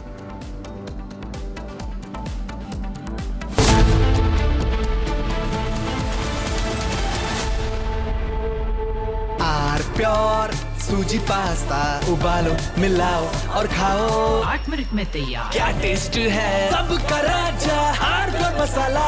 यानी इस घर में कुछ है जो टूटता नहीं। ये पिलर कभी नहीं टूटेगा। रुंगटा स्टील TMT से बना। रुंगटा नहीं तो घर स्ट्रॉन्ग नहीं। रुंगटा स्टील TMT बार एकदम सॉलिड। थोड़े में ज्यादा स्वाद, यही तो है इसकी खास बात। वाओ मामा, क्या स्वाद है। अरे मेरे राजा, सबका राजा प्योर मसाला।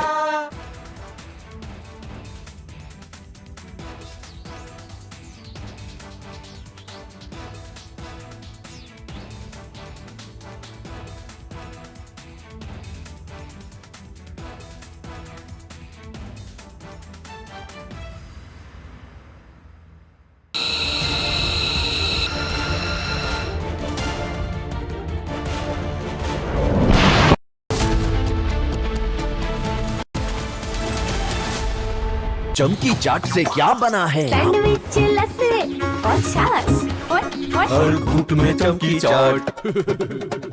ड्राई फ्रूट और दही बड़े, चमकी चाट से स्वाद बढ़े। असली स्वाद सिर्फ चंकी चाट।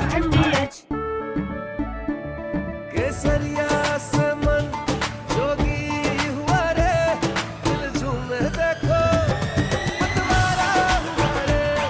केसरिया से मन जोगी हुआ। हर पल मनाओ केसरी त्योहार। विमल, बोलो जुबान Kesari.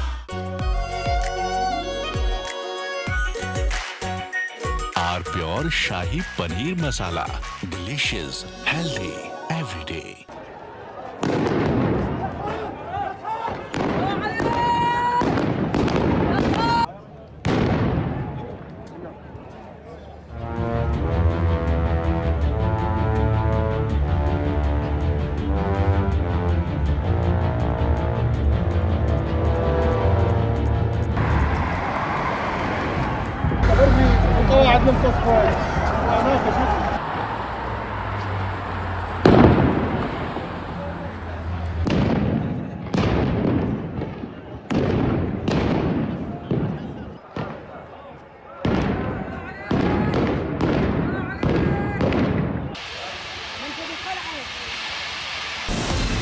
From Asia's largest news headquarters,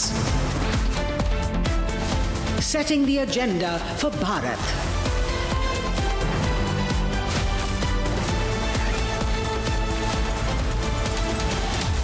You're watching Republic.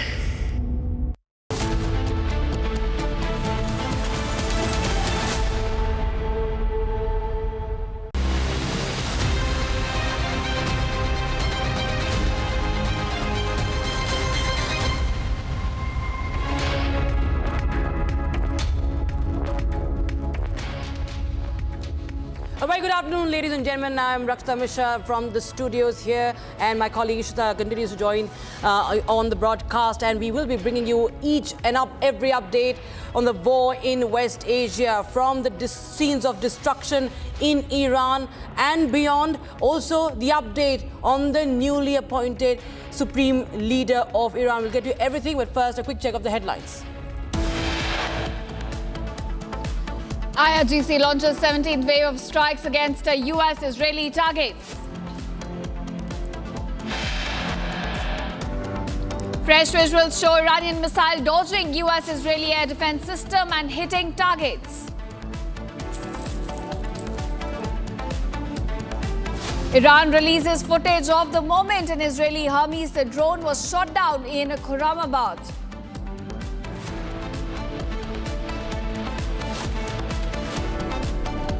Iran claims complete control of the Strait of Hormuz after claiming to strike 10 oil tankers for ignoring warnings.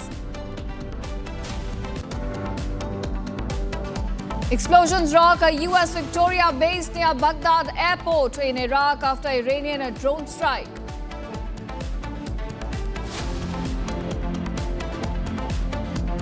Some of the European, like Spain, has been terrible. In fact, I told Scott to cut off all dealings with Spain. Spain, first of all.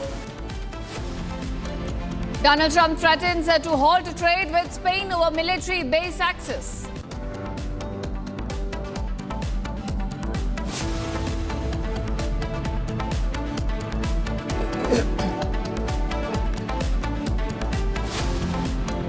We have some breaking news coming in right now from Iran. Israel has struck the Urmia University now in Iran, as we bring you the visuals of the aftermath of that Israeli strike on the university. This is the visual that we're going to play out on the airstrikes. These are fresh airstrikes from by Israel on Iran. And this is the video of the aftermath. You can see this building. This is a university, the Urmia University, that has been completely demolished in the Israeli airstrikes. And this is in the West Azerbaijan province of Iran, and this is called the Urmia University. In fact, this is West Azerbaijan. It's called Azerbaijan province, and this is quite it's a very, very old building. It's a very, very old university, and it has been now targeted. In fact, we will be bringing you more updates on the other areas, the locations that have been hit in Israeli strikes. And in fact, we have some more breaking news coming in, Ishita.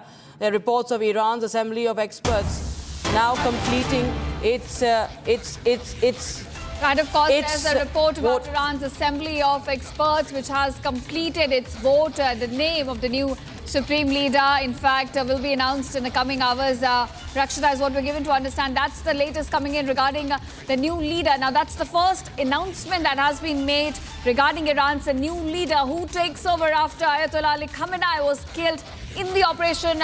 So this is certainly looking at Iran now getting a top leadership after there was a vacuum. Rakshita. Absolutely. The name of the new leader will be announced. What we are hearing is that the second eldest son of Ayatollah Khamenei, the slain leader, Mujtaba Khamenei, could be taking over. In fact, this could be just an official announcement, what we understand from Iran as far as the new supreme leader is concerned. He's a son of Ayatollah Khamenei, and Mujtaba is also a middle senior level cleric also in Iran. And the Assembly of Experts will be joining us. Okay, we have James Marlowe, who is joining us. He's an international affairs and defense analyst, and he's live from London. Mr. Marlowe, you think that the United States and Israel somewhere have miscalculated? Do they have a plan in place for who's going to really run Iran? What's going to happen? Because clearly we see right now it's likely that Mujtaba Khamenei will be taking over.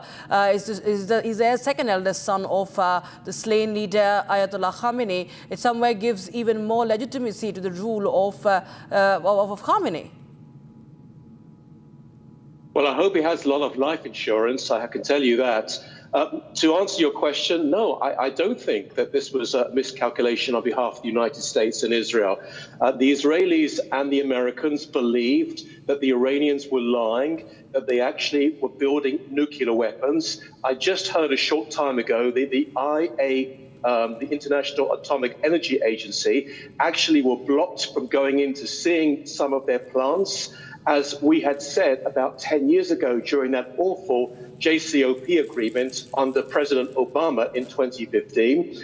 I'm now hearing as well that as I just looked to actually, I should just tell you, I don't know where this is coming from, but I've been notified about this. At least 101 are missing after a submarine attack on an Iranian ship, which is off the coast of Sri Lanka. If that's true, that would be the fourth warship sunk by a submarine since World War II.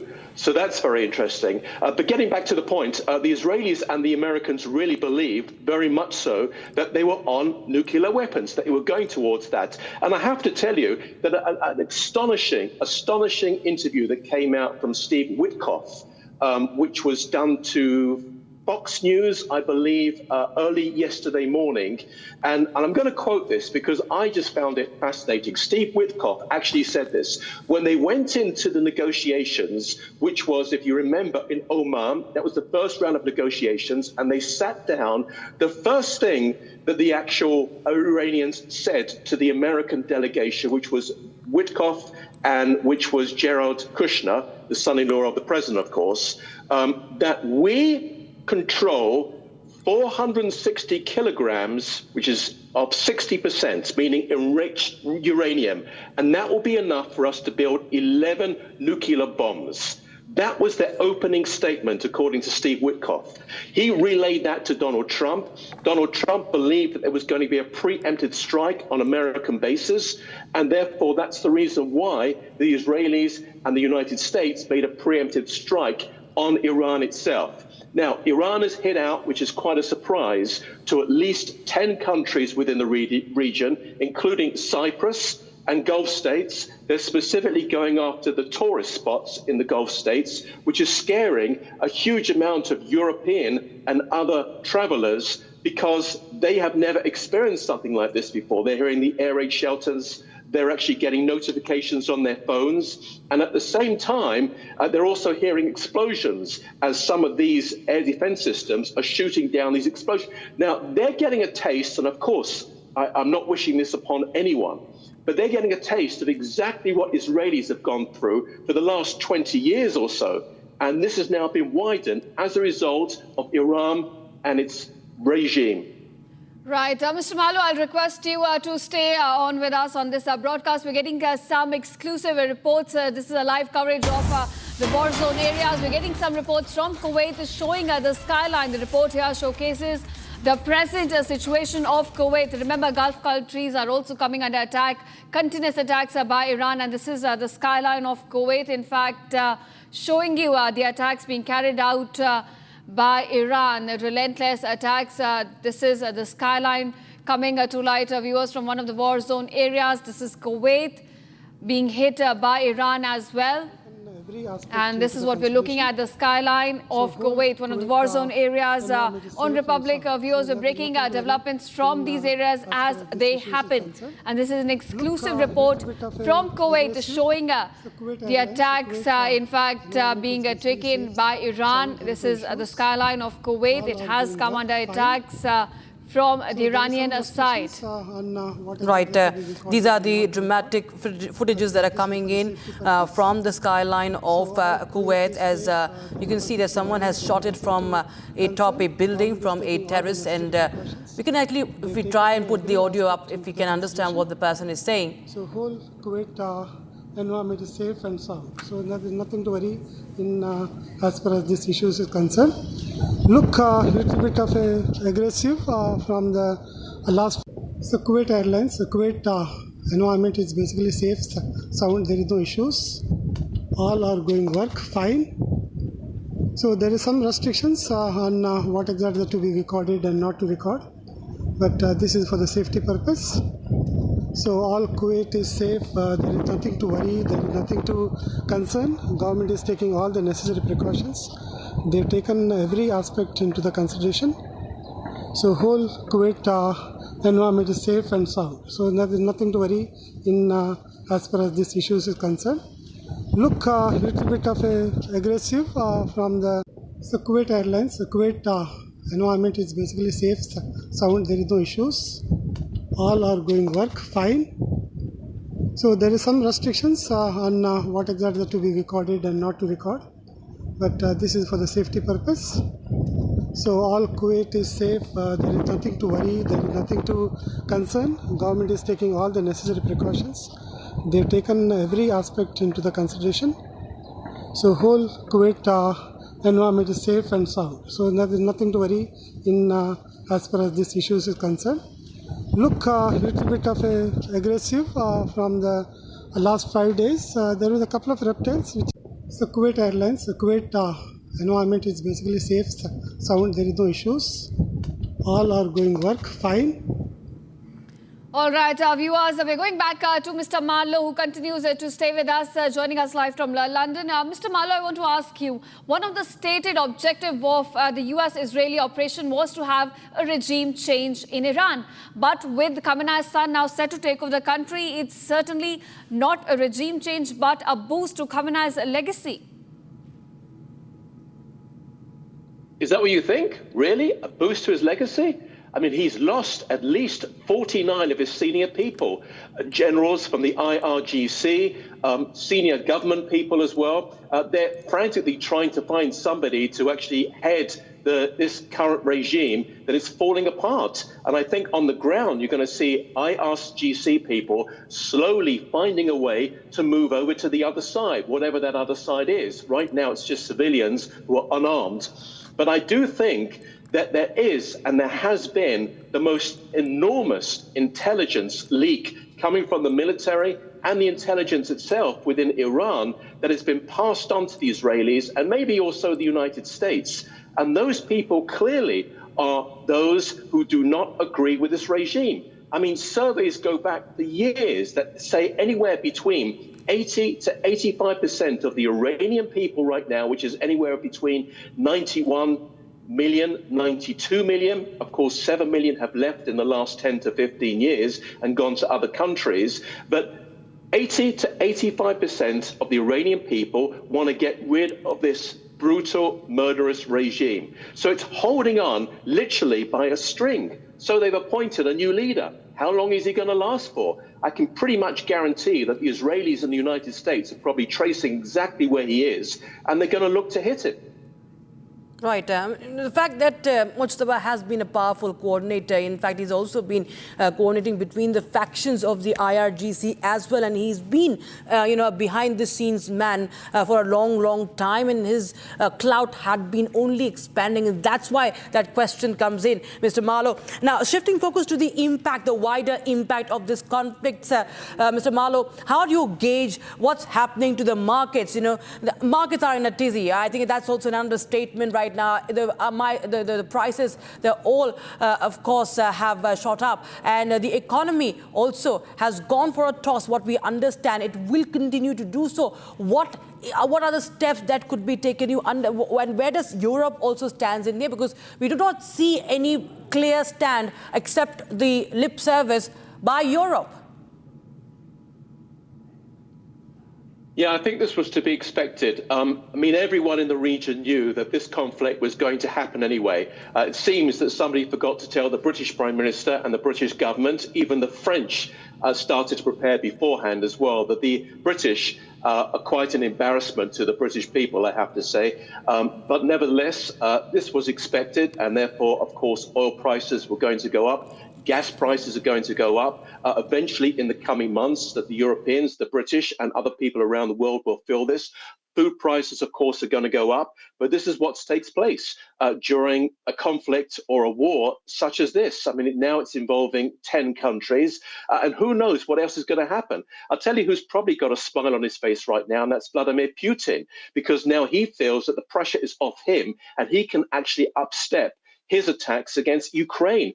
They're into the 5th year of this particular war. The Chinese are probably rubbing their hands together because they're looking at Taiwan, because if they make a move on Taiwan, nobody's going to stop them because they're going to think that the Americans are focused now on the Middle East. So therefore, of course, when I've been talking about for the last 2 or 3 years that we're living in a very turmoil situation, a very volatile situation around the world. Of course, it has just moved up one more step. Yeah. Mr. Marlow, just request you to please stay on with that, because we also have a reaction coming in from the Ukrainian President Volodymyr Zelensky. He's, in fact, spoken to the leaders of the countries that are currently under attack from Iran, the President of UAE and the Emir of Qatar. In fact, Zelensky said that he is ready to offer help if it does not diminish Ukraine's own defense capabilities. Take a listen in.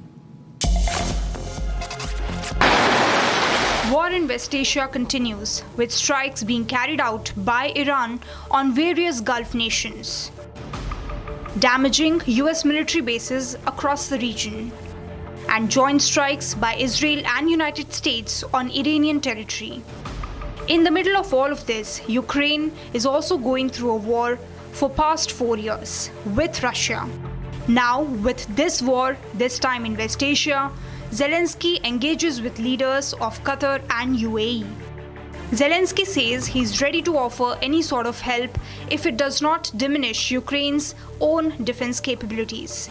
He says for decades, the Iranian regime invested in destroying lives of its neighbors. Zelensky also says that they became accomplices of Russia in the war against Ukraine. As Iran strikes continue to take place for past many days, Ukraine claims its expertise in countering Shahed drones. Iranian Shahed drones that are now waging the war in West Asia.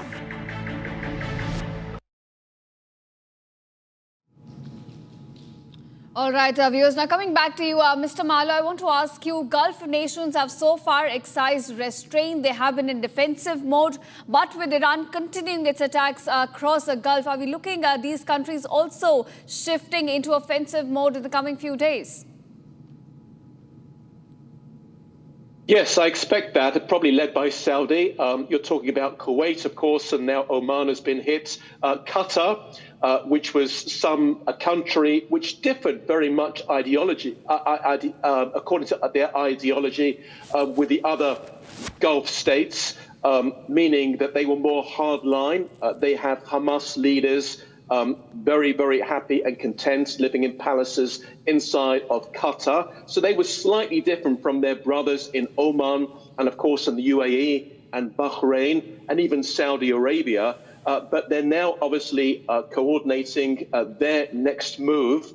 At the same time, they weren't expecting this type of drone attack from Iran against the Gulf states and the ballistic missile attacks that their capitals are seeing right now, especially against some tourist spots like the international airport, like hotels, and like other places in Dubai and Abu Dhabi and those places like that.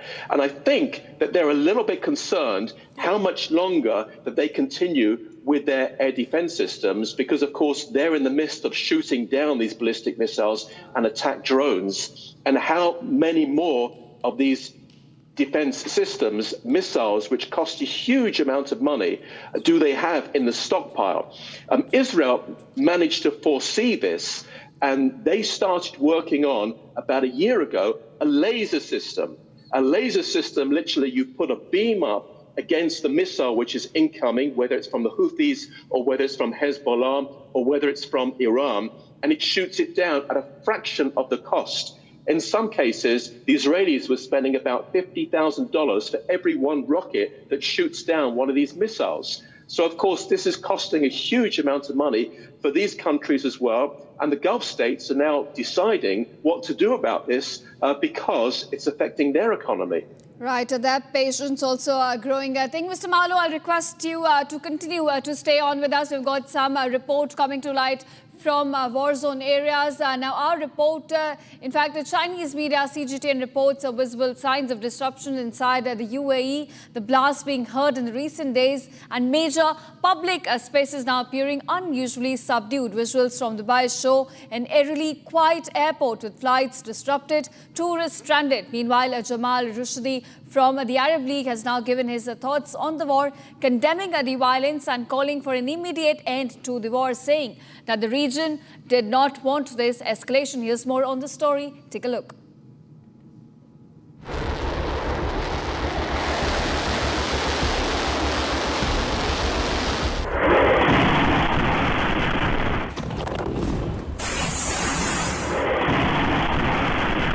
It's almost 6 p.m. here in Tehran. I just came out to buy some medicine for my mother. Then I saw a smoke plume in west of Tehran, just 2 kilometers away from my house. So I came here, and as you see behind me, it's one of the biggest smoke plumes I've seen recently. I don't know what has been exploded, what has been targeted, but it's a big one, and it's been like that in the past 45 minutes. So Tehran has been also attacked by US and Israel today, like the previous days. And of course, there are some reports that the attacks will intensify in the coming hours.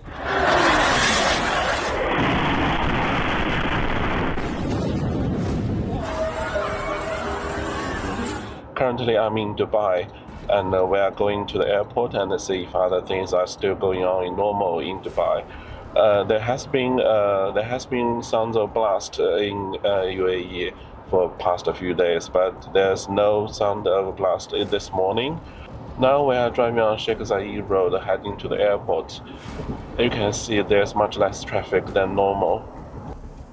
Usually it takes about 40 to 45 minutes to travel from Dubai Marina to the airport, but today, as we can see now, it only took about 20 minutes.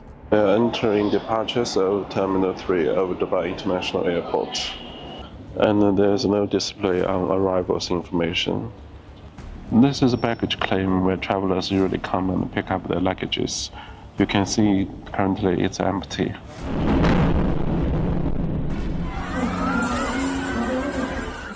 We did not expect that the Iranian response would be missiles, drones, and drone attacks on Arab countries, on the civilians, on civilian installations. It is completely condemned, and we consider that this escalation would be detrimental for the region, for Iran, and for the world. We call for an end of this war and a return to diplomacy as an only way to resolve all the outstanding issues. And we stress that the Arab League completely supports the Arab countries which were at the receiving end of these attacks. We support those countries and the decisions governments take to secure and safeguard the Arab countries in the Gulf and their peoples.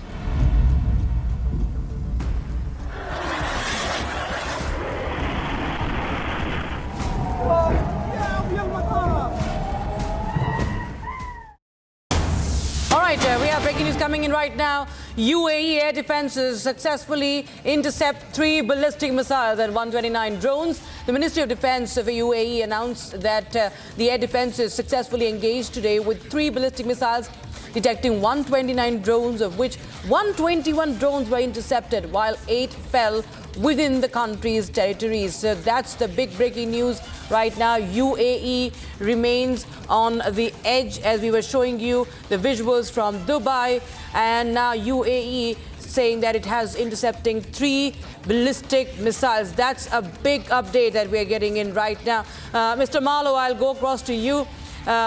We've seen that the consequences have been far-reaching. UAE, it's been Dubai has been one of the biggest trade centers, and Dubai hasn't been spared. We've seen scenes of destructions and terror literally on ground coming in from the Emirates. And now what we understand is that that Iran had fired 3 ballistic missiles and an overwhelming amount of drones as well, which have been right now successfully intercepted as claimed by the Emirates. But you see that the Gulf countries are right now in a deep, deep mess as to what's happening right now, that Iran is going no holds barred, and it doesn't matter today which country has been an ally or not a direct adversary or a Muslim country. And if you know, they're actually going after civilian targets. This is what the Iranians had done with their own people, of course. Within 2 or 3 days, some estimates put 50,000 people dead on the streets of Iran. But these missiles that you're talking about, these attack drones, and I got word about 2 minutes ago that a whole new set of attack drones have just gone into Israel. They're being shot down at this point. In the last 7 or 8 hours, there's been massive missiles attacks against Israelis. They're going again after civilian targets in Tel Aviv, in the center of the country. Last night, they even attacked the Eilat port, which is very far in the south of Israel. So you can see that the range that the Iranians have, and again, this is something that we've been speaking about for several years, that the Iranians who are building and have been building these international ballistic missiles are not building them to be able to attack Saudi Arabia and the Gulf states and Egypt and Israel. They already have those. They've had them for years. They're building them to attack European countries, to hit Berlin, to hit Paris, and of course to hit London. Now, the intelligence in the European areas feel that the Iranians do not have the capability thus far, in order to hit London. Some are questioning this, whether that's true or not, but you can see that they're clearly going after civilian targets. And you just mentioned, you talked about Dubai. Of course, they're going after these targets because that's where the tourists are. That's where a number of Brits left Britain in the last few years to move out to Dubai because they thought there was greater opportunity there for work purposes. Of course, the weather's much nicer, and of course, to have a better life for their families and pay less taxes. And many Europeans have followed that. Now they're confronting something that they never ever imagined within their wildest dreams. Mr. Malo, we'll come back to you for more developments. Right now, there's a breaking news that's coming in. About 32 Iranians have been rescued from the Iranian warship Iris Dena. This is by Sri Lankan Navy. They were brought to Gale. They've now been admitted to Karapitya Teaching Hospital, according to sources. Now, viewers, the vessel had reported distress about 40 nautical miles off the coast. Earlier today, it prompted the Sri Lankan Navy to launch a rescue operation, and the Minister of Foreign Affairs, Vijita Herath, has now told the Parliament that about 180 individuals were on board the Iranian Navy vessel when it encountered the threat. And now, in fact, it's been reported that this was a distress call made by an Iranian warship, and Sri Lanka responded to that distress call. And this as Rakshita, you know, more and more developments now coming in, and here Sri Lanka... 101 people are missing, Ishita. 101 people still missing and 78 wounded, including 32 of them are very seriously, very grievously injured. That's what we are getting to know. And the Iris Dena is the Moj-class frigate, which was returning to Iran after participating in the Milan exercise that was held in India. They were hosted by India, the Milan 2026. That was a multinational naval exercise in Visakhapatnam. And while it was on its way, the submarine, in fact, hit this frigate. In fact, this is the file footage, so this is not the latest footage of this frigate, but yes, it had participated in this naval exercise, this international maritime exercise that India had hosted, and at least 30 of them have been rescued, what we know, and we have 32 have been rescued. And Deputy Executive Editor Shravan Sen joins us from the newsroom. Shravan, tell us more details about this ship and the Iranians that have been rescued. Well, in fact, this is quite serious because it's in our backyard that this has actually happened. We're talking about Iris Dena, which is a frigate that is operated by the Iranian Navy. In fact, it was returning after participating in the Milan exercise, an exercise that was hosted by India, as you pointed out rightly. In fact, let me just quickly take you through some more developments, and perhaps we can update, because this is the latest coming in from Sri Lanka. 148, it's not 101, but 148 people are still missing. These are the sailors on board. The Iranian warship Iris Dena was attacked by a US submarine. Now, that's what is coming in from local reports, that Iris Dena was hit by a US submarine and it ran aground off the southern coast of Sri Lanka. 148 of the approximately 180 people were basically on board the Iranian warship, and they have basically been reported missing due to the attack that has been carried out by US submarine. About 32 people have been rescued by the Sri Lankan Navy with injuries that have been reported. The Sri Lankan Navy as well as Air Force have been engaged in the rescue operations that have been carried out. Now, Rakshita, this is undoubtedly a significant escalation, because the CENTCOM earlier today had basically confirmed that 17 Iranian ships have been targeted. Now we are talking about a ship which is in our backyard, which is off the Sri Lankan coast, that has been attacked by a US submarine.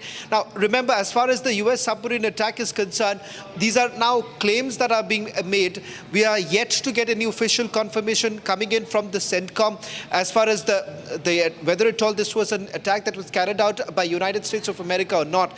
There are local reports coming in, and there are news agencies, international news agencies, who are now reporting by way of sources within the Ministry of Defense in Sri Lanka that this was an attack that was carried out by United States of America. It's a submarine attack. In fact, it is 20 nautical miles off Gale where this attack has actually taken place. Important to point out here that this is an Iranian ship which participated in the International Fleet Review and thereafter also Milan exercise. In fact, this was also the same time when US warships were also here in India during the exercise that was basically carried out. Now, it does seem with this particular attack that it is now spreading. The war is basically spreading to other parts also now. And the United States of America essentially now trying to target Iranian ships which are basically off the coast of Iran at this stage. So it seems that the target is very clear. that all assets of Iran are to be targeted as far as this joint operation of Israel and America is concerned. But it is undoubtedly quite worrisome given the fact that this is no longer being limited to Middle East, but now we are looking at a situation which is just off our backyard where this attack has actually taken place. Right, Shravan, it seems that the theatre of war here is widening. The latest action now been reported in India's backyard. There was an Iranian warship, in fact, we're given to understand, which was attacked by a US submarine. And now Sri Lanka also responding to the distress call. Mr. Malo is also with us. Please continue to stay with us on broadcast. We're getting some reports. Viewers, now Iran's Assembly of Experts is under pressure to elect Ali Khamenei's son Mojtaba Khamenei as the next supreme leader. Rakshita, this comes after Iran's former supreme leader was killed.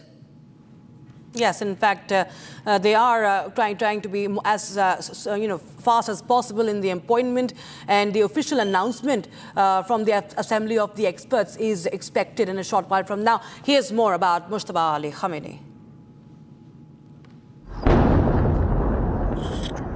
Mojtaba Khamenei, son of Ayatollah Ali Khamenei, has declared himself as Iran's new supreme leader following the death of his father. This comes as the US and Israel strikes against Iran have turned West Asia into a war zone. Iran's counterattacks have intensified in the region with several US military bases targeted. Iran has closed the Strait of Hormuz and halted the transit of ships in the region. France, UK and Greece have joined the war by sending choppers, drones and anti-missile systems. The death of Ayatollah Khamenei has thrown a leadership vacuum. Filling the vacuum, Mojtaba has now declared himself as the new supreme leader. Despite his lack of political experience, he wields strong influence over the IRGC. Mojtaba was first believed to have been killed among the top 40 Iranian leaders during the Saturday strike, but he survived and is now ready to lead Iran. He now takes charge of a country that has strongly vowed to avenge his father.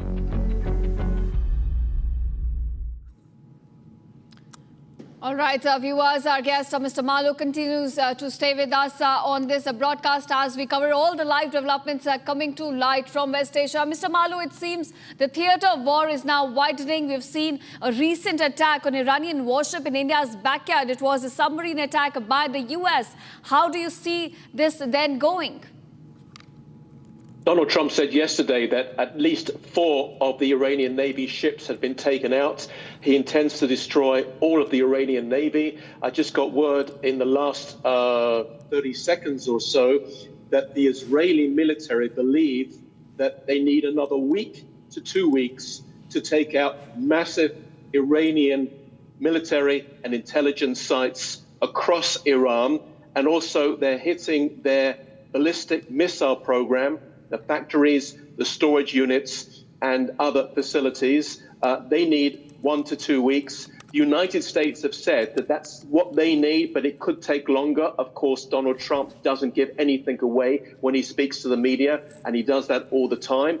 And at the same time, I should just point out to you that in an hour from now here in London, Prime Minister Keir Starmer of the British government, he has to go to the House of Commons and he has to answer questions, something which is a weekly ritual here in London. Prime Minister's questions, where the leader of the opposition and many people from across the House of Commons get to ask the Prime Minister questions.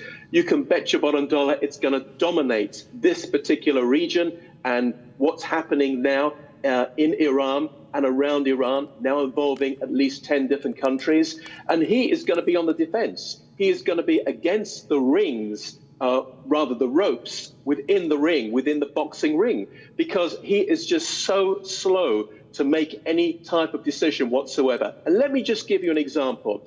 In the Times this morning, that's the London newspaper, the Times, there was somebody called, let me just check the name, Amir Kotecha, who wrote an opinion piece. Now, he's a senior diplomat in the foreign ministry here in London, has been here for several years. In the last couple of years, he has been based in the Tel Aviv embassy, the British embassy in Tel Aviv, and he left yesterday writing an opinion piece to say that he just doesn't recognize the foreign ministry anymore. He said the civil servants has become so woke, meaning so liberal and so progressive. And he used these words. He claims that the government is now being restrained on strict interpretations of what international law is all about. Now, Keir Starmer, as we know, was a lawyer, and he seems to actually always cite international law why he can't get involved. Now, this particular diplomat in the British embassy, I should say, in Tel Aviv, in Israel, said that everyone in this region knew that a war was going to unfold. It was just a question of when. Was it in the next day or was it in the next week? And yet Keir Starmer did absolutely nothing. The French have even got a carrier actually heading towards. Right now, the only one available British carrier, and Britain have got 4 of those carriers, but there's only one available because the rest are not available to sell. Only one is still sitting in the port over here, and they should be looking after British personnel in Cyprus, which is now being bombarded by the Iranian attack drones. So it's just dismal on behalf of this government, and I'm quite certain that the leader of the opposition and other parties within the House of Commons are really going to give Keir Starmer a real hard time in 1 hour from now. Right, all eyes will be on that as well. But just stay on with us, Mr. Marlow. We have some more breaking news coming in right now. The IDF says that it has struck an Hezbollah weapons storage facility and additional command centers in Beirut. So Israeli defense forces continue to pound several of the targets connected with the Hezbollah, that is the Lebanese group, Shiite militia group backed by Iran. In fact, it's one of the at the forefront, that one of the militias in the forefront, and it's countering the strikes by Israel. And now this is a video of the strike on a Hezbollah terror infrastructure in the city of Beirut in Lebanon, as we see that Hezbollah continues to participate in this war, stepping up its attacks against the Israeli forces. And meanwhile, we've seen for the past 5 days that Hezbollah has been targeted by Israel. And meanwhile, we have some more breaking news coming in and more updates on the Sri Lankan Navy rescuing the Iranians of the ship that has been sunk by the strikes. No information, says Sri Lankan Navy sources, on Iranian ship crossing the Sri Lanka coast. Sri Lankan Navy sources say that detailed investigation will be carried out, that no immediate proof of a US hand has been found. So just an update on the Iranian ship that we are getting right now, the Iris Dana, that has been struck in these strikes. Now, what the Sri Lankan sources are telling us is that there is no information as to if this strike was carried out by the United States. They will be conducting an investigation. But yes, we've seen that, as Mr. Marlow was pointing out, the claims that have been made by Donald Trump itself, in fact, going on to even talk about 17 Iranian warships being sunk by the United States of America. But Sri Lankan Navy sources tell us that a detailed probe will be carried out, that it's not clear yet if it was an American strike to sink the ship, Iris Dana, which was, in fact, now... Okay, Shavan is getting us more information on that. Shavan, Sri Lankan Navy sources are saying that we do not know that if it was an American strike, that it was crossing the Sri Lankan coast. There's no information on that. Well, that's the first indication now coming in from the Sri Lankan Navy. And in fact, they are basically harping on the fact that the focus right now is on the rescue operation, because the moment when we asked about whether at all they had any information as to what led to this particular frigate sinking, they're saying that right now a detailed investigation will be carried out. Having said that, there is no clear indication that they're giving that whether at all this was an attack that was carried out by United States of America. They're putting this across by simply saying that right now the focus is on the rescue operation because there are several sailors who are still missing. We're looking at almost about 101 because the figures, it seems to be changing right now, Rakshita, because we haven't got clarity as yet because we've directly dialed a Sri Lankan Navy to get the first-hand information. All that we were essentially told, Rakshita, is number one, that there is a confirmation about Iris Dana that has been hit. They're also saying, surprisingly, that they had absolutely no idea that Iris Dana would be crossing the Sri Lankan coast at this point in time. So that's another surprise element that has come in. It seems that following the exercise, it was on its way back to Iran when it was hit. Now, whether at all this was an attack carried out by United States of America is yet to be confirmed by the Sri Lankan Navy, but international news agencies, Rakshita, have been clearly pointing out, citing Ministry of Defense sources within Sri Lanka, saying that this was a submarine attack 20 nautical miles off the coast. Having said that, we have also tried to independently check ourselves, and this is all that we can confirm, that the ship has been hit and it is sinking. In fact, about 101 sailors who are still missing. And the breaking news now coming in here on Republic TV is that the Sri Lankan Navy is now indicating that they had no idea that Iris Dana was actually crossing through Sri Lankan coast. Right. Shravan, also, do we have any reaction from New Delhi regarding these developments taking place in India's backyard? Because we're looking at the widening of the conflict, specifically in Asia. Now we're looking at some more action. It's quite unlikely that you would have a response right now coming in from the Ministry of External Affairs because it has got nothing to do with us. As far as participation is concerned, the exercise is already over and the ship is out of Indian territorial water jurisdiction. So that is the reason why perhaps it's very, very unlikely that you would have any response really coming in from India at this point in time. It's significant because this was a warship that had participated recently in two major events. One was the Milan exercise. It's a multinational, military exercise that is basically carried out. And in fact, this happened just about a few days ago. And before that, there are images and videos that have also come in with regards to Iran's participation in the International Fleet Review, beyond which there is not much link with India at this point in time. Why it is a cause of concern because it's not, in our backyard that this attack has actually taken a suspected submarine attack, if I may say so. But if that is the case, it certainly indicates right now the widening of the conflict. Right, Shravan, in fact, this is a serious blow to Iran also if it's a submarine attack, and that's one of the, Iranian-made, one of the top-class ships that we understand was participating in this naval exercise. So thank you so much, Shravan, in the meanwhile, joining us for those updates. So several casualties here in that attack as well. Now, IRGC, meanwhile, has launched its 17th wave of strikes against the U.S. and Israeli targets. And according to the IRGC, the ground force of the IRGC responded to the Israeli-US strikes against Iran with three major operations. Announcing another phase of Operation True Promise 4 today, IRGC's PR says that immediately after the joint Israeli-US strikes, its ground forces launched more than 230 assault drones towards targets in the occupied land of the US bases in the region. And it says that the IRGC is firing dozens of drones in several waves towards the US military bases in Erbil and Kuwait and destroying several terrorist groups' headquarters in what it calls the terrorist groups in northern Iraq, which were the first actions of brave soldiers, it says, of the IRGC. I'm just quoting what the IRGC has said. And the IRGC also goes on to say that a fresh wave of Iranian retaliatory strikes has crippled a major US airbase in Bahrain, with strikes destroying the command centers.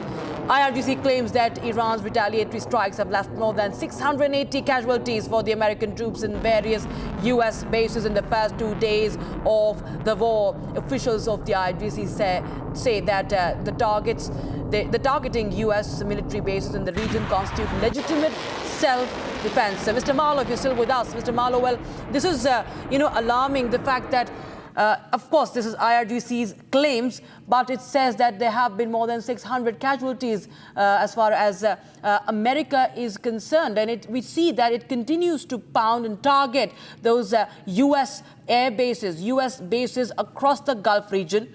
And what's alarming is that even those air defenses have been struggling. There has not been a very good coordination. U.S. has not been able to really defend these bases because we see the claims that have been made and also the visuals that have come to the fore.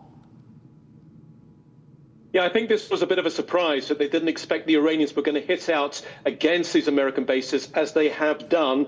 But no doubt that will be boosted up in the coming days, I suspect. What is working very well is this US-Israel alliance. I think a lot more people around the world now have a huge amount of respect for certainly the Israeli Air Force. If I may just pick up on what you said earlier on with regard to Hezbollah, because that was a very, very stupid thing for Hezbollah to have done.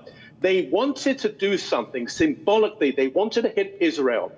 And Israel said in the last few weeks, when this war breaks out, and everyone again expected within the region that the war was going to break out, we say to Hezbollah, do not attack us because we will respond forcefully and devastatingly.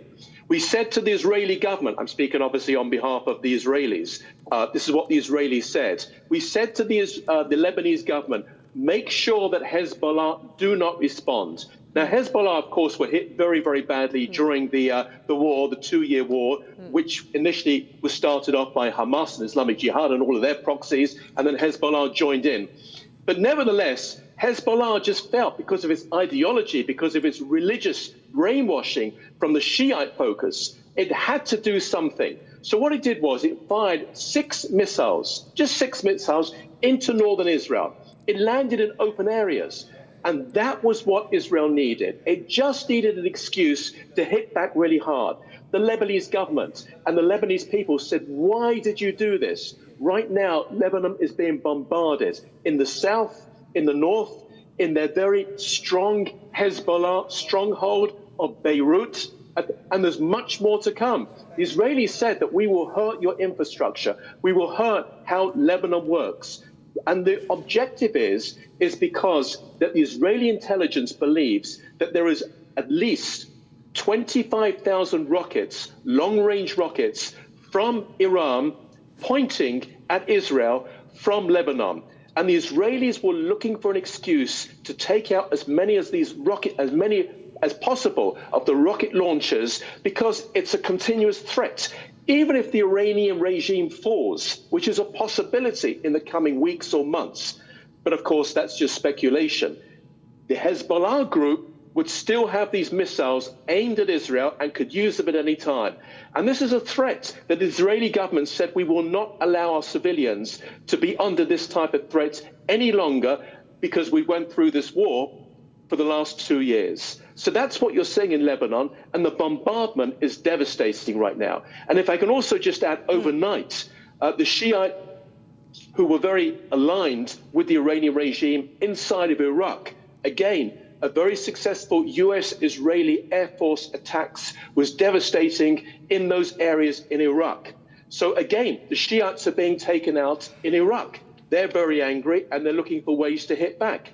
This was all started on October the 7th, 2023, when Hamas backed up, invaded Israel, and caused those monstrosities, the atrocities which took place in Israel, of which 1,200 innocent people died on that particular day. This is when it all started, on October the 7th, 2023. And as a result, we've seen a complete regime change inside of Syria. The Houthis have been taken out, very much so, their leadership, the Hezbollah leadership, and now look what's taking place in Iran. And all of this because Iran was focused so much on the destruction of Israel, and its proxies were actually doing the job for them. Look how everything has changed over right now, 2 years later. It's unbelievable. Right. Mr. Malo, as you said, it's a long-drawn conflict between Iranian proxies and Israel. It has been going on since past a few years, and now we're looking at Hezbollah becoming more and more active as the war in West Asia is also escalating. Thank you, Mr. Malo, for joining us on Republic and sharing all your crucial inputs. Now, viewers, shifting focus, the Jammu and Kashmir police have busted a gang of heroin smugglers and recovered a Pakistani-made pistol. In a week-long operation, the police have now successfully recovered 600 grams of heroin worth over rupees 3 crore and arrested 7 people in connection with this case. We have a full report. Take a look. Jammu and Kashmir police busted a gang of interstate narcotic smugglers in a week-long operation. Police arrested 7 drug lords in connection with the case and recovered 600 grams of heroin worth over 3 crore rupees. A Pakistani-made Star pistol was also recovered and police are investigating Pakistani links. Republic's Gursimran spoke to Deputy Superintendent of Police R.S. Pura, who shared all the details.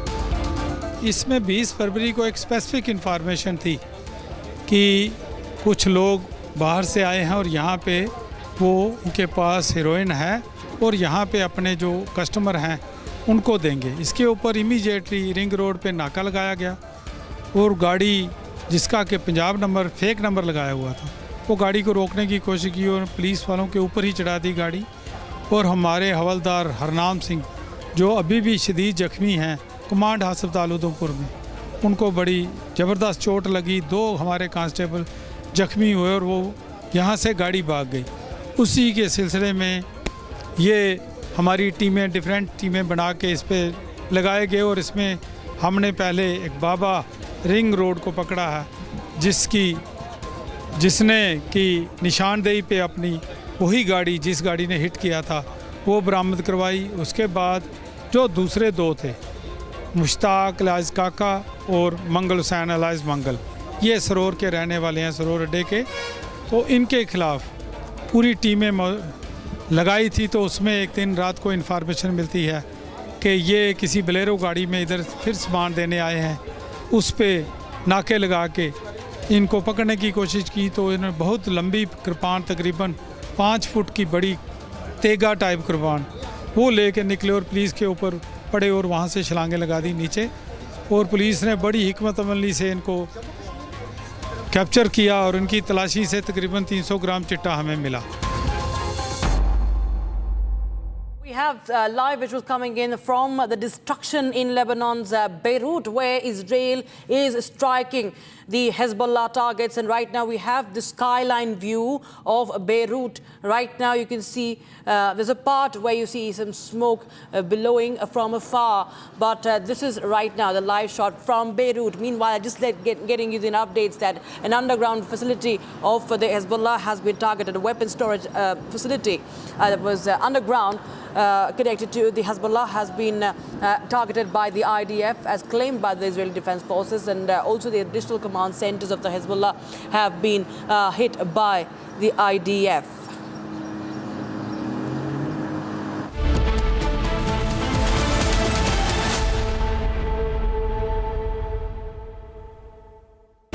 Pure सूजी pasta उबालो मिलाओ और खाओ 8 minute में तैयार। क्या taste है सबका राजा आर प्योर मसाला।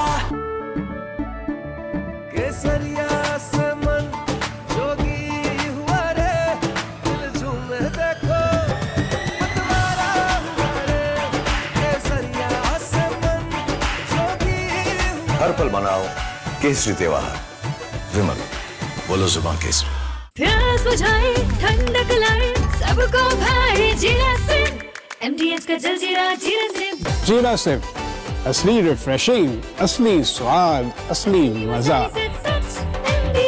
MDH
मनाओ केसरी त्योहार विमल बोलो जुबान केसरी थोड़े में ज्यादा स्वाद यही तो है इसकी खास बात। वाओ मामा क्या स्वाद है। अरे मेरे राजा राजा और pure masala.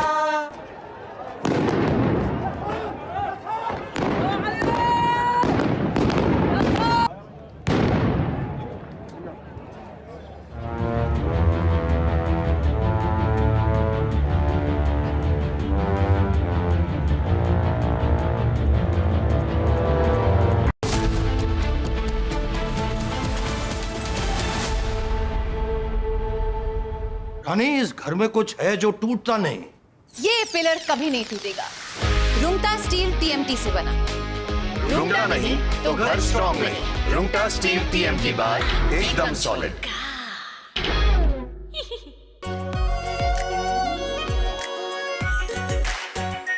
Are pure shahi paneer masala, delicious, healthy everyday.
चमकी चाट से क्या बना है? सैंडविच लस्सी और छाछ और हर घूंट में चमकी चाट। अब बताओ स्वाद आया? आया। असली स्वाद सिर्फ चमकी चाट। केसरिया से मन जोगी हुआ रे दिल झूमे देखो मतवारा हुआ रे केसरिया से मन जोगी हर पल मनाओ केसरी त्योहार विमल बोलो जुबान केसरी। आर प्योर सूजी पास्ता उबालो मिलाओ और खाओ 8 मिनट में तैयार। क्या टेस्ट है सबका राजा R pure masala.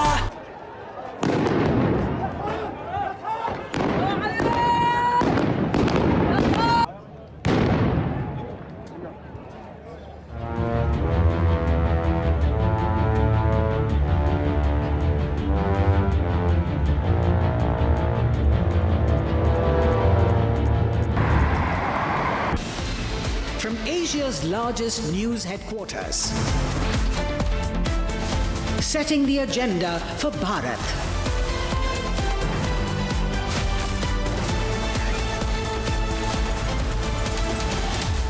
You're watching Republic.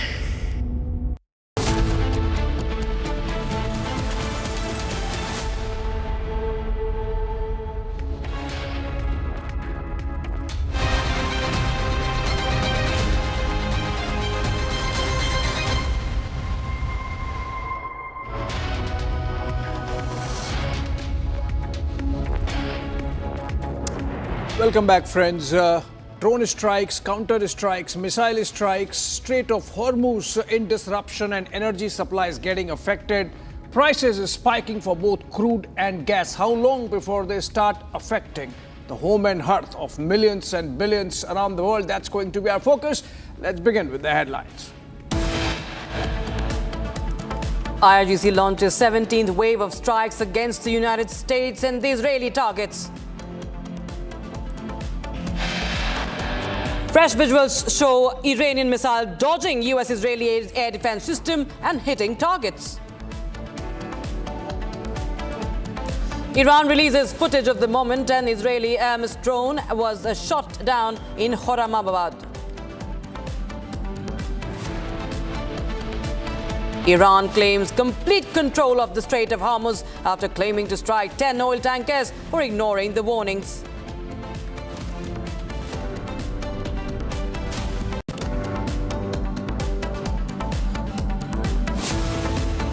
Explosions rocked US Victoria base near Baghdad airport in Iraq after Iranian drone strike.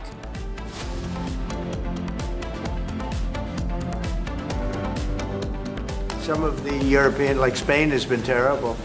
In fact, I told Scott to cut off all dealings with Spain. Spain, first of all. And Trump threatens to halt trade with Spain now over military base access.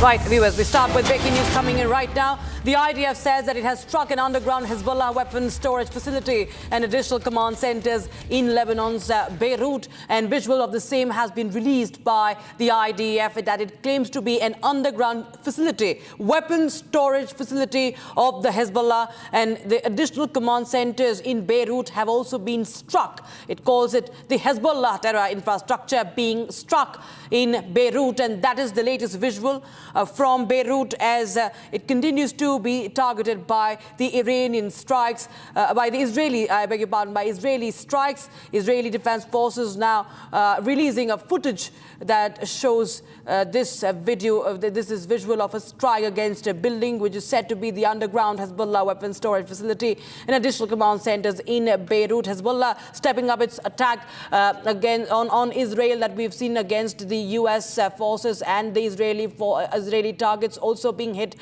targeted by the Hezbollah. Now we see that the Lebanese militia group, the Shiite group, which has been backed by Iran, is now being struck, targeted by Israel. And this is the latest update we have right now. And we are getting in more and more updates, more breakings that are coming in. In fact, there have been dramatic visuals, ladies and gentlemen. There have been many visuals that we will be now playing out to you. At least 10 videos, viewers, 10 videos that show what's happening in Iran, in Israel and beyond. Abhishek, as this war is only widening, the entire Gulf region is right now, being pounded by these missiles and the drones coming in from Iran and the counter that continues from the other side. Well, in fact, it seems the war is widening. It's not just limited to the Persian Gulf. In fact, we are getting reports. We are going to break the story very soon, which is of an Iranian ship hit in Sri Lanka, near Sri Lanka, or in the Indian Ocean region or Arab Sea region. We're going to confirm that. Rakshita, but more videos you have. Yes, this is the video that we're playing out. This is from Khorramabad in Iran. This is the Abbas missile that has been shot down. This is the visual of the Abbas missile that has been shot down. Visual from Khorramabad of Iran. And video number 3 that we're going to play out. I'm going to tell you about, this is a video from Beirut. This is a video from Beirut in Lebanon, as we were telling you how Israel continues to strike the Hezbollah targets. And that's just big, you can see a huge, humongous plume of smoke that is coming in. In fact, I think there's an entire complex that has been dismantled in the Israeli strikes in Beirut, in Lebanon. You see this, the skyline. You can see this aerial view of Beirut, which shows huge plumes of smoke. So Lebanon also bearing the brunt of Iranian actions as well. And we have some more visuals coming in. Another visual that is coming in is the US conducting strikes on the air defense systems of of Iran. We've seen that the missile launches and the weapon facilities of Iran are being targeted by the United States. And this is a visual you can see from Iran, where the US has struck down the air defense system, even as the American air defense systems are also being now questioned because they've not been fully capable in defending their own air bases in different parts of the Gulf. Meanwhile, we have visual coming in. Visual number 5 from Dubai in UAE, where the drone strike being conducted on the US consulate. So we've seen visuals from Dubai, from the airport near the Burj Khalifa, from the CIA headquarters and different other buildings that have been targeted in Dubai. UAE continues to be on the edge. This is a video number 6 that we have right now from Araghchi in Beirut. It's a residential area that has been bombed. This, of course, we understand is a part of the Israeli-US strike as it continues to hit at the Hezbollah targets.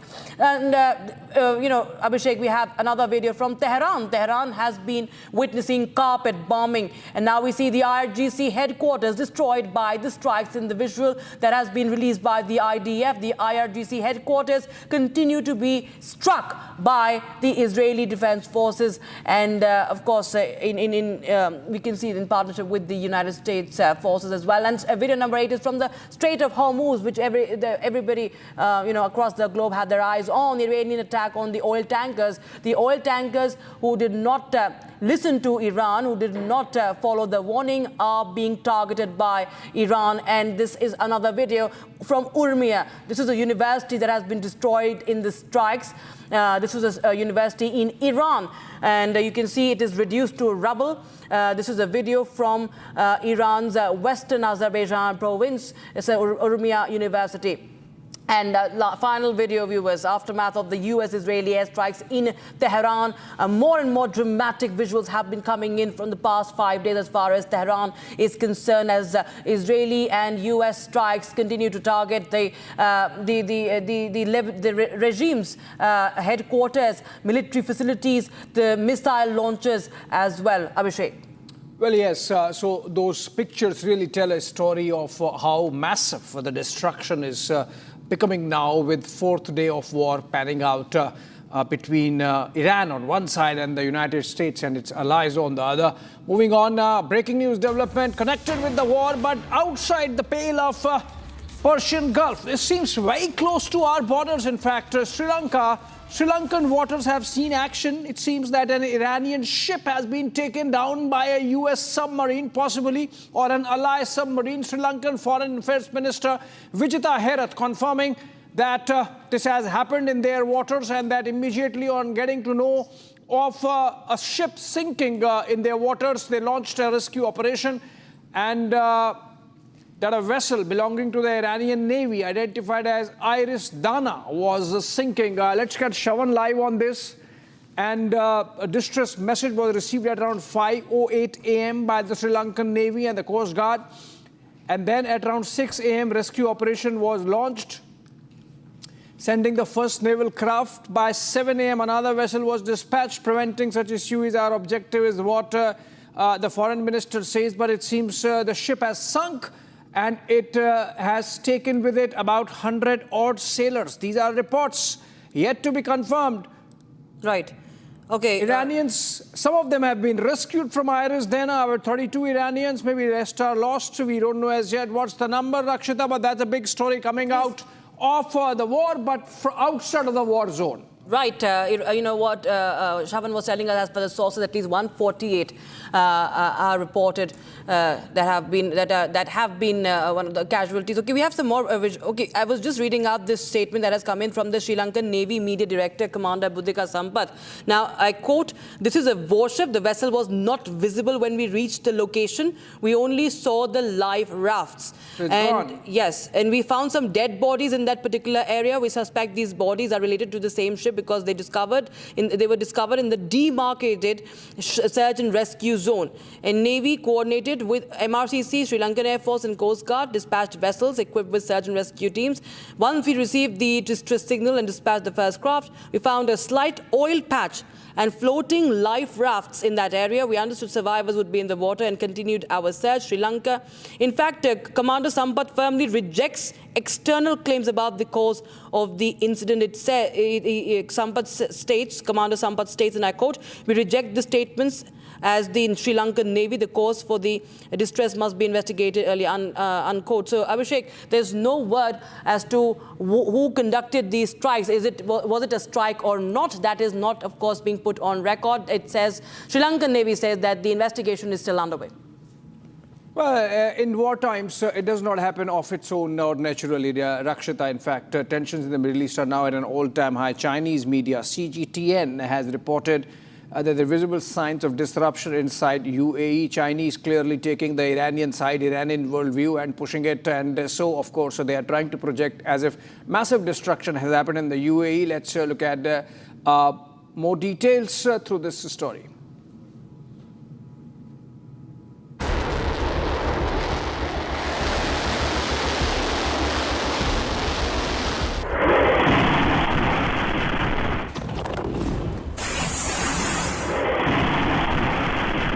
It's almost 6 p.m. here in Tehran. I just came out to buy some medicine for my mother. Then I saw a smoke plume in west of Tehran, just 2 kilometers away from my house. So I came here, and as you see behind me, it's one of the biggest smoke plumes I've seen recently. I don't know what has been exploded, what has been targeted, but it's a big one, and it's been like that in the past 45 minutes. So Tehran has been also attacked by US and Israel today, like the previous days. And of course, there are some reports that the attacks will intensify in the coming hours.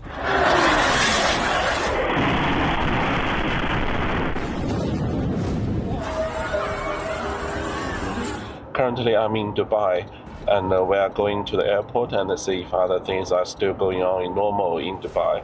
There has been sounds of blast in UAE for past a few days, but there's no sound of blast this morning. Now we are driving on Sheikh Zayed Road heading to the airport. You can see there's much less traffic than normal. Usually it takes about 40 to 45 minutes to travel from Dubai Marina to the airport. But today, as we can see now, it only took about 20 minutes. We are entering departures of Terminal 3 of Dubai International Airport. And there's no display on arrivals information. This is a baggage claim where travelers usually come and pick up their luggages. You can see currently it's empty.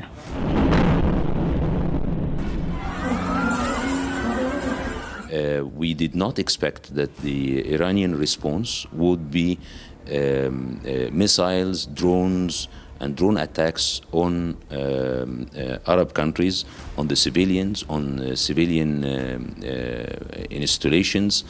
It is completely condemned, and we consider that this escalation would be detrimental for the region, for Iran, and for the world. We call for an end of this war and a return to diplomacy as an only way to resolve all the outstanding issues. And we stress that the Arab League completely supports the Arab countries which were at the receiving end of these attacks. We support those countries and the decisions governments take to secure and safeguard the Arab countries in the Gulf and their peoples.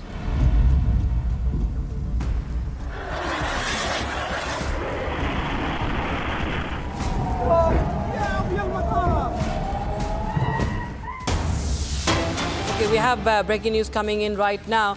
The IAEA, that is the nuclear watchdog, has said that damage is visible at buildings near Isfahan, and it says that near Isfahan nuclear site, damage is visible at 2 buildings And the nuclear watchdog said that there has been no damage visible to facilities containing the nuclear material in Iran, and therefore no radiological release risk at this time, at least it says IAEA, and no additional impact detected at the Natanz facility after previously reported damage at the entrances. So these are the nuclear facilities. The Natanz is an underground facility, uranium enrichment facility that was possibly targeted, as earlier reports have been coming in for the past few days. But now the nuclear watchdog IAEA says that damage is visible near the buildings at Isfahan. Abhishek, how do you read into this update that is coming in? There's no radiological threat as of now, we understand, but the fact that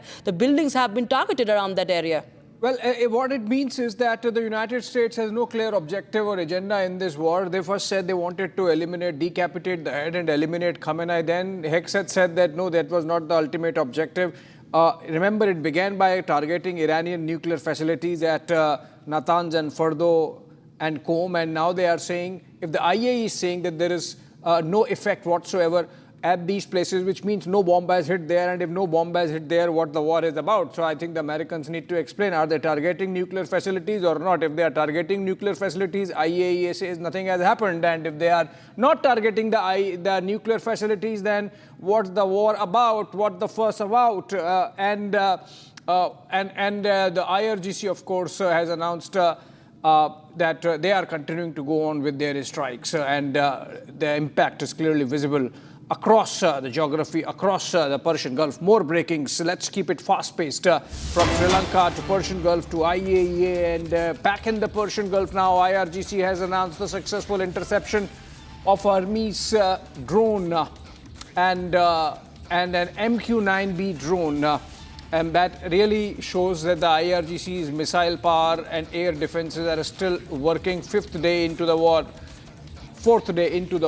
and what we are seeing is that while Iran's navy stands decimated, while Iran continues to fight with its back to the wall, its missile defense system seems to be working still to manage interception and kills of American drones. And remember, these are armed surveillance drones, and they have been wreaking havoc inside Iran. Many of those pictures getting sanitized by the regime there, but you know from the reports that the situation can be bad. These are pictures of representative pictures of the MQ-9B Reaper drones and the Hermes drones, the Israeli Hermes drones, many of which are now actually manufactured in India. But Rakshita, what this means is that it is still panning out as an equal war, Iran fighting, despite fighting with its back to the wall. More pictures. Let's go to more pictures and more breakings. I believe there is another report connected with the war, but not exactly of action, but of diplomacy. We have Ukrainian President Volodymyr Zelensky, for whatever he is relevant, while he cannot end his war, talking to leaders in the Gulf and exchanging notes. Let's see what he spoke to which leader. War in West Asia continues, with strikes being carried out by Iran on various Gulf nations, damaging US military bases across the region, and joint strikes by Israel and United States on Iranian territory. In the middle of all of this, Ukraine is also going through a war for past 4 years with Russia. Now, with this war, this time in West Asia, Zelensky engages with leaders of Qatar and UAE. Zelensky says he's ready to offer any sort of help if it does not diminish Ukraine's own defense capabilities. He says for decades the Iranian regime invested in destroying lives of its neighbors. Zelensky also says that they became accomplices of Russia in the war against Ukraine. As Iran strikes continue to take place for past many days, Ukraine claims its expertise in countering Shahed drones. Iranian Shahed drones that are now waging the war in West Asia. The More breaking updates. Now, the IRGC, Islamic Revolution Guard Corps of Iran, says that it has launched its 17th wave of strikes against U.S. and Israeli targets. And according to the IRGC, the ground force of the IRGC has responded to the Israeli-U.S. strikes. You can see the visual that has been released by the IRGC. IRGC says it responded to the Israeli-U.S. strikes against Iran with 3 major operations. Announcing another phase of Operation True Promise 4 today, the IRGC's public relations says that immediately after the joint US-Israel strikes, the ground forces launched more than 230 assault drones towards the targets in the what it says are the occupied lands and US bases in the region. And IRGC says that it fired dozens of drones in several waves towards the US military bases in Erbil and Kuwait, and destroying several headquarters in northern Iraq as well. Abhishek. Well, yes, and they will continue to claim these strikes because that shows them as strong. We really don't know whether these can be verified, or at least the scale of the IRGC strikes can be verified. But for sure, they have been launching volleys of missiles across the region, specifically Israel, and even drones across the Gulf and into Kuwait and into UAE and Qatar and even Saudi Arabia. And they are earning the ire of the Arab world, but it seems that's Iran's way of saying if the war does not stop, then everybody has to pay the price. And that's why that multiplication factor there, which is getting other countries also involved, though of course we have not seen retaliation happening from the Arab world by way of military strikes. They are letting America do and Israel do all the heavy lifting. But these pictures released by IRGC clearly showing that there is some depth in so far as Iranian war machine specific to missiles and drones are concerned.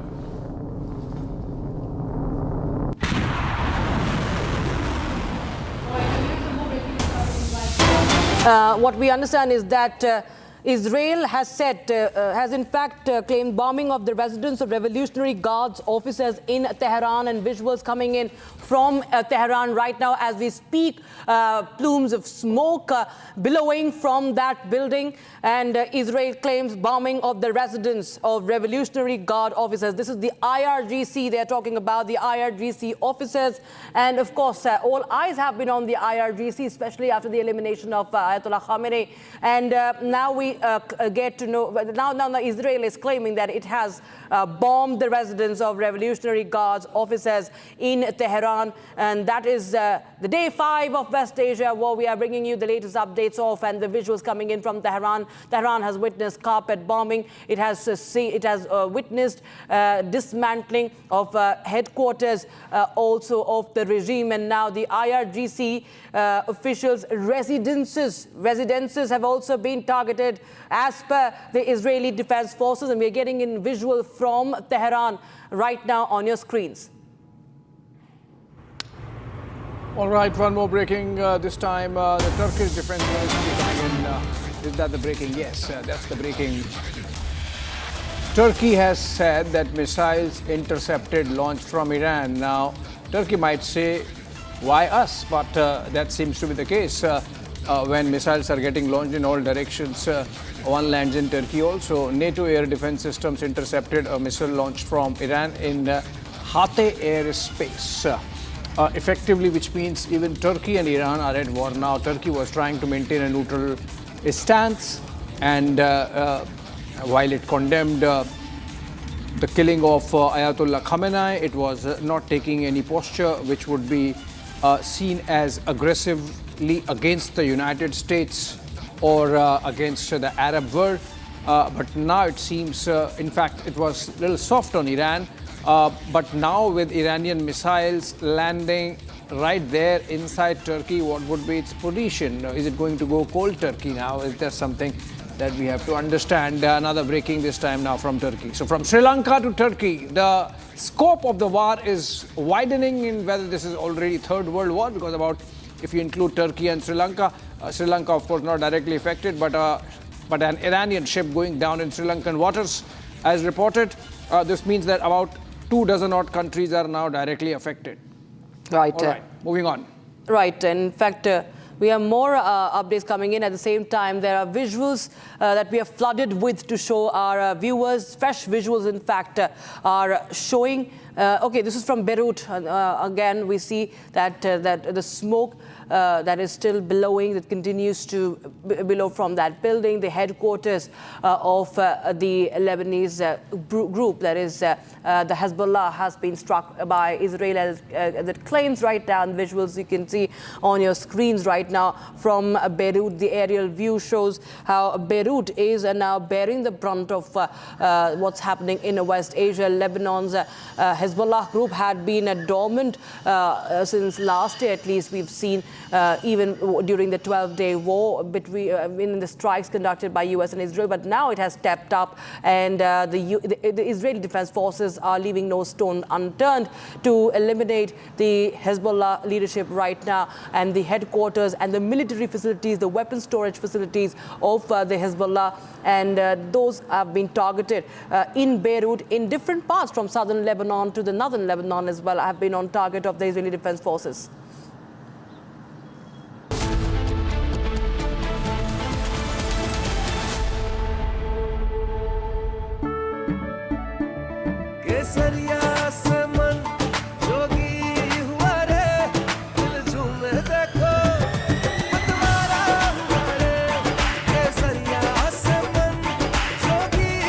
हर पल मनाओ केसरी त्योहार। विमल, बोलो जुबान केसरी। थोड़े में ज्यादा स्वाद, यही तो है इसकी खास बात। वाओ मामा, क्या स्वाद है? अरे मेरे राजा, राजा और मसाला।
चमकी चाट से क्या बना है? आलू चाट या फ्रूट चाट, स्वाद बढ़ाए चमकी चाट। क्या बात है? स्वादिष्ट पकोड़े और फरसान, अरे चमकी चाट है इसकी जान। असली स्वाद सिर्फ चमकी चाट। केसरिया से मन जोगी हुआ रे, दिल झूमे देखो मतवारा हुआ रे। केसरिया से मन जोगी हुआ। हर पल मनाओ केसरी त्योहार। विमल, बोलो जुबान Kesari.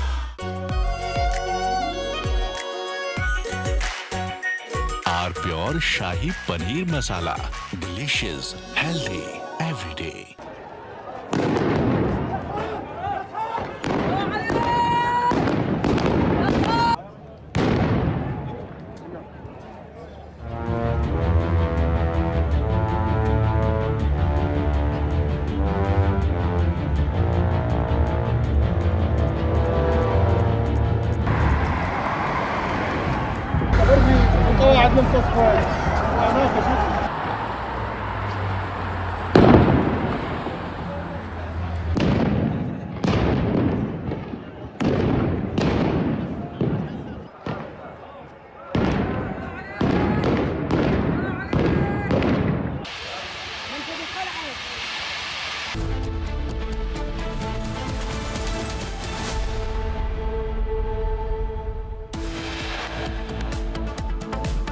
IRGC launches the 17th wave of strikes against US and Israeli targets.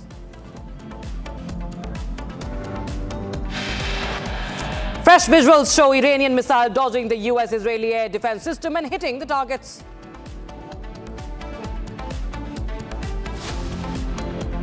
Iran releases footage of the moment an Israeli air missile drone was shot down in Khorramabad.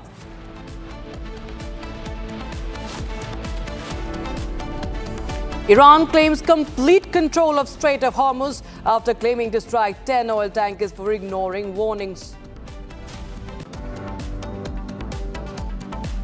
Explosions rock US Victoria base near Baghdad airport in Iraq after Iranian drone strike. And Trump threatens to hold trade with... Some of the European, like Spain, has been terrible. In fact, I told Scott to cut off all dealings with Spain. Spain, first of all. And Trump threatens to hold trade with Spain over military base access.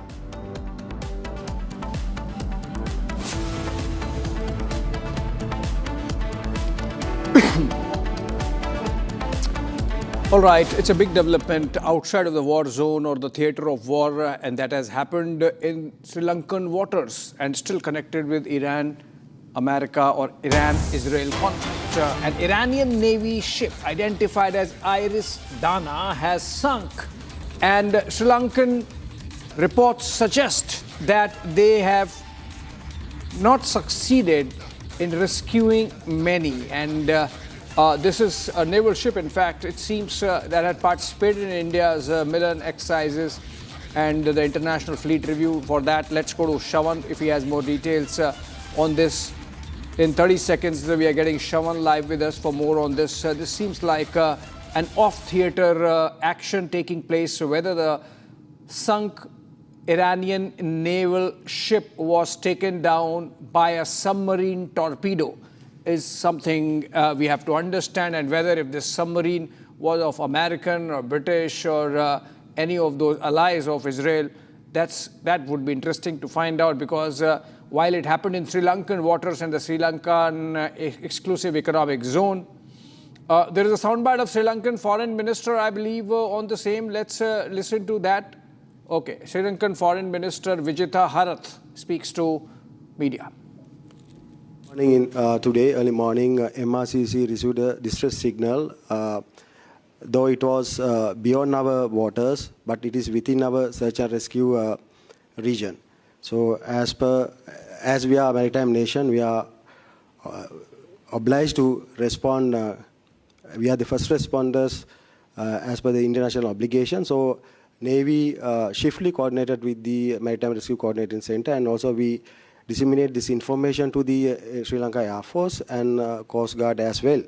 And we launch and dispatch our craft with all the necessary rescue team and the necessary devices to render humanitarian assistance. And we reached up to that location and continue doing the search operation. So while doing search operation, we found people floating on the floating in the water and rescued them. And later on, subsequently, when we inquired them, we found that those people are belonging to the Iranian ship. And we understood that they need prompt medical attention, and we swiftly transferred them to the Karapitiya Teaching Hospital, and right now they are undergoing medical treatment. So we still continue in the search and rescue operation in that particular area with the calculation of weather condition and the maritime all the maritime related calculation, and we are continuing the rescue operation, search and rescue operation in that particular area. And also we have found some dead bodies in that particular area, and we suspect these bodies are belongs to the same ship because we found these things in the particular search and rescue area, I mean the demarcated area. So being a maritime nation, and as per the conventions in the search and rescue and the UNCLOS, we are obliged to respond any of distress out at sea, whether it is a ship, fishing vessel or fishing craft or the aircraft. We are the first responders, so Navy along with the Coast Guard and the Air Force, we responded positively and swiftly, and we could able to rescue 32 survivors, and still we are doing the search and rescue operation in the particular area. That is the updation right now. As of now, it is the latest one. Actually, once we received the distress signal and we dispatched the first craft, and early morning, when they reached up to that place, we could not find the ship, but we found slight oil patch and the floating life raft in that particular area, and we started doing searching survivors in that particular area, because we understood that the survivors should be in the water. All right, that was Sri Lankan Navy Officer Buddhika Sampath speaking on the rescue that was launched by the Sri Lankan Navy on hearing reports of an Iranian ship sinking, but not very clear whether some have been rescued, because he suggested that when they reached the spot, they did not find the ship. The ship had already gone down. There were some rafts floating around. Whether there were survivors is something we have to understand. Let's go to Shawan for more on this. Shawan, what information can you share about this Iranian ship? Was it hit by enemy countries insofar as this war is concerned, which means obviously either the United States or United Kingdom in the Indian Ocean region? Whether there are any survivors, have the Sri Lankan Navy succeeded in getting some of those on board and out of that crisis? Well, in fact, Abhishek, a bigger cause of concern. This is something that has happened off the coast of Sri Lanka, which basically means our backyard. And if at all, this is an attack that has been carried out by a US submarine or an ally of Israel, then it seems it's a clear widening of the conflict. Because if you go by CENTCOM, US Central Command, they have basically confirmed that 17 Iranian ships have been targeted. Now, does that really include Iris Dana? That's not clear at this point in time. And significant to point out, Iris Dana had actually participated in the recently concluded International Fleet Review, which took place in Visakhapatnam, and thereafter in the Milan exercise, in which we are given to understand that this ship participated, and the fact that this ship was on its way back to Iran. And that's when it seems that it was targeted. Now, if you go by the claims that have been made so far, it seems that this was a suspected submarine attack, because this is what some international news agencies have been reporting. That's how, in fact, we also got to know first that this was a suspected submarine attack. But surprisingly, it seems Sri Lankan Navy has been quite, they've kept it close to the chest right now in terms of what led to this sinking of the Iranian ship, because they haven't really given any details. In fact, we also dialed the Sri Lankan Navy earlier today, Abhishek, and this is what I was essentially told by the Sri Lankan Navy. One, the fact that the rescue operation is actually on. Surprisingly, Sri Lankan Navy was actually telling us that they had absolutely no idea that the Iranian ship was crossing the Sri Lankan coast. Now, that's a claim that has been made by the Sri Lankans at this point in time. The third important point that I picked up from the conversation was the fact that they're essentially indicating that a detailed investigation will be carried out to basically find out what was the cause of this particular ship sinking in. If at all this is a submarine attack, then it is a clear indication that you're looking at the conflict basically widening. Okay, so Shawan, stay with us. Don't go away. In fact, we have Admiral Shekhar Sinha joining us on the same broadcast. Let's try to understand, from a naval point of view, what this really means. Very good afternoon to you, Admiral Sinha. My first question to you is, this is an Iranian Navy ship which has gone down in Sri Lankan waters, too close for our comfort. You think that the war is happening in Gulf and its impact is being felt closer home? Also, few survivors. We don't know as yet whether this has been hit by a torpedo. What's your assessment and understanding? Thank you for getting me on your program. I know it's a very sad thing to lose people. It doesn't matter which country they belong to.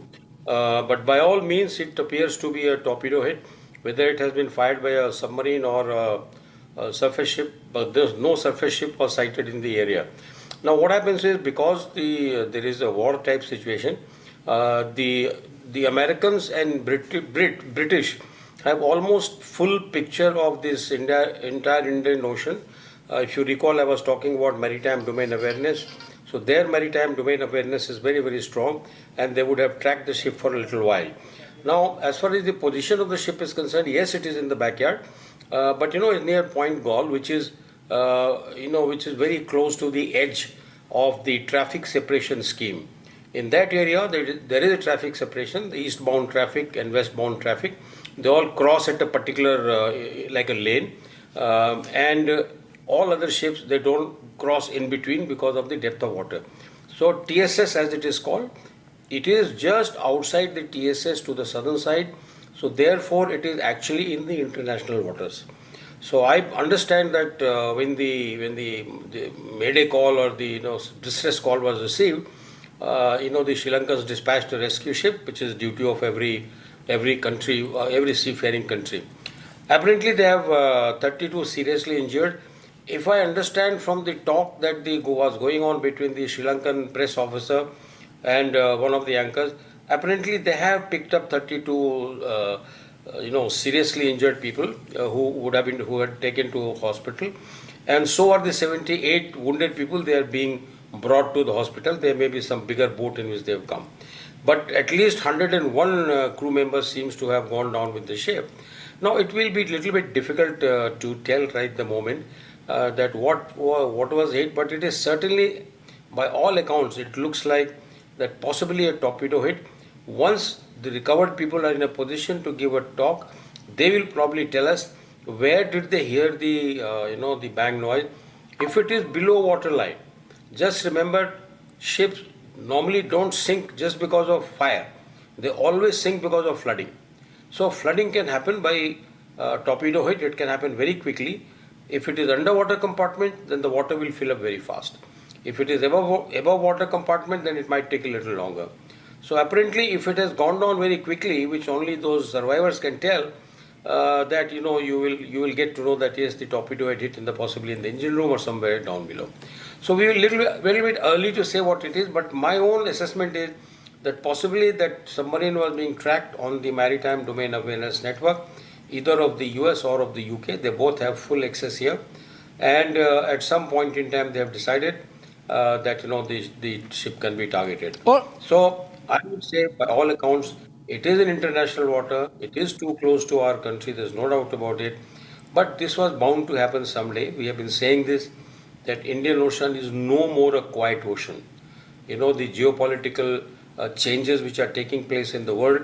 In one of some program, I did mention that the geopolitics is unfolding in the Indian Ocean, in the Bay of Bengal, in the Arabian Sea, and we have to be very, very alert and be sort of with the system and be on full alert that if we go have to save somebody, we should not land up becoming a prey, and therefore our anti-submarine forces will have to be very, very careful, and they will have to be at work. Admiral Sinha, this has gone down very fast because by the time the Sri Lankan rescuers reached the ship, there were no signs of the ship. Shawan, I believe, has a question for you on this. Shawan, over to you. Admiral Shekhar Sinha, if at all this is a suspected submarine attack that has been carried out by Israel allies, then it certainly indicates the widening of a military conflict. Could you help us also understand in terms of the assets that the United States of America really has in this particular region? Other than the Indian Navy, which is I would say the most capable Navy, resident Navy in this part of the world, the other outside Navy, the US Navy is present at all the time. Chinese Navy is present in reasonably good numbers. Normally, close to the Gulf, on an average, about 33, 34 countries' warships are floating. So I would say that there could be more ships. But as far as submarines are concerned, apart from US Navy ships and occasionally the Chinese ships, it's only the Indian Navy ships which come out, Indian Navy submarines. So I would think that the widening, yes, but who is going to take on US Navy out at sea? It is difficult to track. It is difficult for Iran to track all US ships which are not in the Gulf, which are outside, because they don't have those kind of abilities unless China gives them the intelligence that okay, they are here, and then they send their submarine. But submarines take a long time to travel, as you know, they just do very slow speed, and that gives enough warning to the Americans or to the allies or the allies of Israel, that there is some submarine or a ship in the areas. I would say that it is completely one-sided, if I may say so, because there are not many countries who are going to come to help of Iran in this war. Nobody wants to join this war. The only other two countries who can do it are the Russians, which will take a very long time. They are not present in the area. The Chinese could, if they want to, to start targeting the American ships in this area. Yeah. But that will happen with their own peril. All right, Admiral Sinha, my next question is that if this was a ship which had come to participate in India's international fleet review and the exercise Milan, does it put any kind of diplomatic stress on India that it has happened so close to our waters when the ship had the original destination was India and was on its way back, and then the Americans have taken it down, or even if it's in international waters?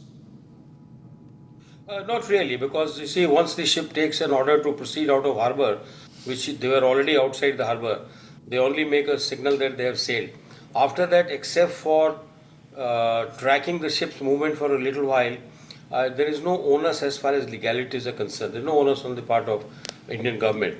But yes, as a seafaring nation, to help them, to assist them in rescue, I am sure the Indian Navy is looking at those things, and I am sure they will soon be they will probably be helping them in rescue. And investigation will have to be done by Sri Lankans because it's very close to their waters. It is in their EZ, it is in their, I would say, in contiguous zone. So only when some of the crew are taken out and they are in a position to make a statement during their treatment in a hospital, I would think that till then no more questions will be asked from them, because it's a question of survival to begin with. Yeah. But as far as the legalities are concerned, there is no onus. Right.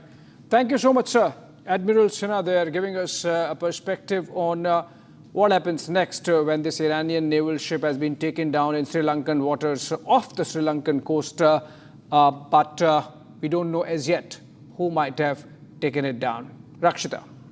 Right, we continue to get more updates to our viewers, and in fact, Sri Lankan Navy has also said that they had launched immediate rescue operations, and as Shawan has also got us a fresh update that due to the oil spill around the ship, there is a delay in the Navy to take up the rescue mission in a fast pace. So yes, that's an obstruction in the rescue mission. While they have found some dead bodies, more casualties are feared. They should be looking for more bodies in this operation, but yes, we understand that there have been an oil spill. Now, in fact, we will be bringing more updates in connection with this widening conflict. Meanwhile, in the latest, Iran says that it has launched another wave of True Promise 4, and it escalates this entire war, turning the Strait of Hormuz, one of the world's most critical oil routes, into a potential war zone. And in fact, the IRGC claims it has now operational control over the strategic waterway and has warned that any vessel attempting to pass through could face missile or drone attacks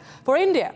The situation is particularly concerning now. Nearly 1/3 of its oil imports pass through the Strait of Hormuz. Republic's exclusive real-time vessel movement data shows that the vital corridor has turned into a no-go zone, with ships either halted or they are being rerouted, or they also face the risk of being targeted. Here's more.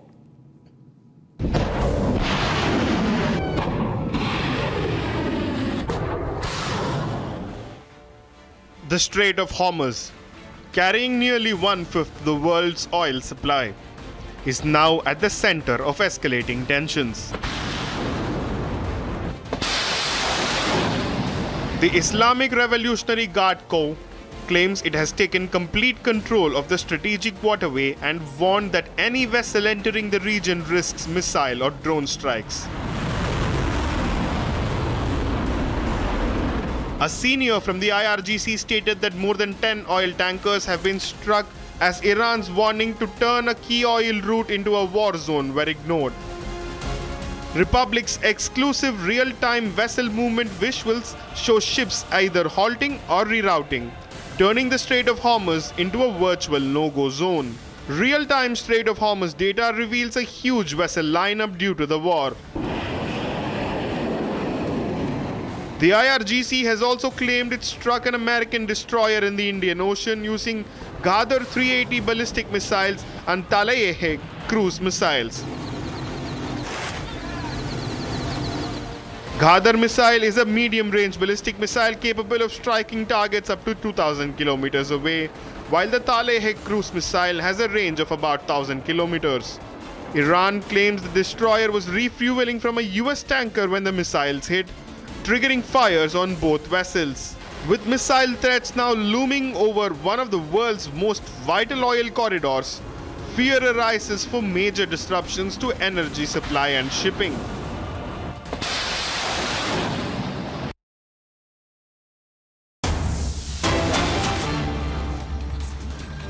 All right, we're just trying to get you more updates on pictures, the situation. Rakshita, Yes. pictures of Iris Dana. Yes, this is, I think this was part of the exercise that happened. This is the frigate Iris Dana of Iran. It's completely Iran-made, what we know, and it was deemed as one of the top ones that have been made in Iran, which have now been targeted, which has been sunk in a suspected attack. We do not know yet anything. Officially, Sri Lanka issued statements saying that it's still investigating the matter. There are rescue operations. There are some dead bodies that have been found, that have been recovered, and it continues to hunt for more people who have gone missing. And several bodies suspected to be part of suspected to be from the Iranian vessel. We do not know yet the timeline of this visual that we are getting right now. This was perhaps when it was setting sail from the Milan exercise that happened. It participated in this international fleet review, and this was Milan 2026 in Vizag and Visakhapatnam of India. And it was on its way back, what we understand. Don't know if it was on way back, but it continued to have a threat.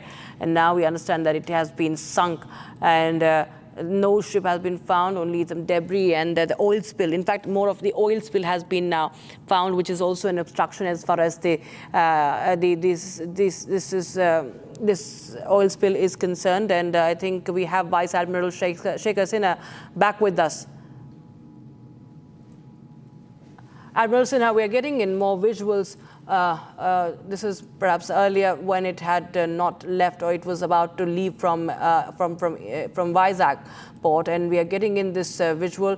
Sri Lanka is not, of course, saying anything about what really has happened, what could be the cause of this ship sinking. But what do you really understand from this? As you had earlier also mentioned that the U.S. arsenal is always there. It has a presence in the region where this has happened. What do you really make out in the latest, and how much of a threat this is going to be now for other countries down South Asia? Well, this is this is an Iranian ship, and looks like it has been torpedoed either by a submarine or by a ship. But if it was a ship, it would have been the ship would have been somewhere in the area, nearby or far off, which apparently is not visible or not there on any of the network. America, the US and the British have a very good maritime domain awareness network in the Indian Ocean, in fact the entire Indo-Pacific, and they exactly know which ship is where at any given time. And targeting becomes that much easier. So I would say that at the moment, till such time, the survivors can give an account of where it was hit, what time was it, how quickly it sank. If the hit of torpedo is below the waterline, then the flooding takes place very quickly and the ship sinks very quickly. Mind you, the fire does not sink the ship alone. Unless it floods by crack somewhere or hole somewhere, the ships take long time to burn and sink. But in this case, it looks like it is a very clean, sort of submerging of the ship. And survivors are also apparently, 32 of them who have been picked up, they are injured, and rest 78 are wounded, and about 101 are missing. So I would say that it's sad to lose lives, and the rescue is going on in full swing. The Sri Lankan Navy is in action there. They are the ones who heard the distress call first, and they dispatched the rescue ship.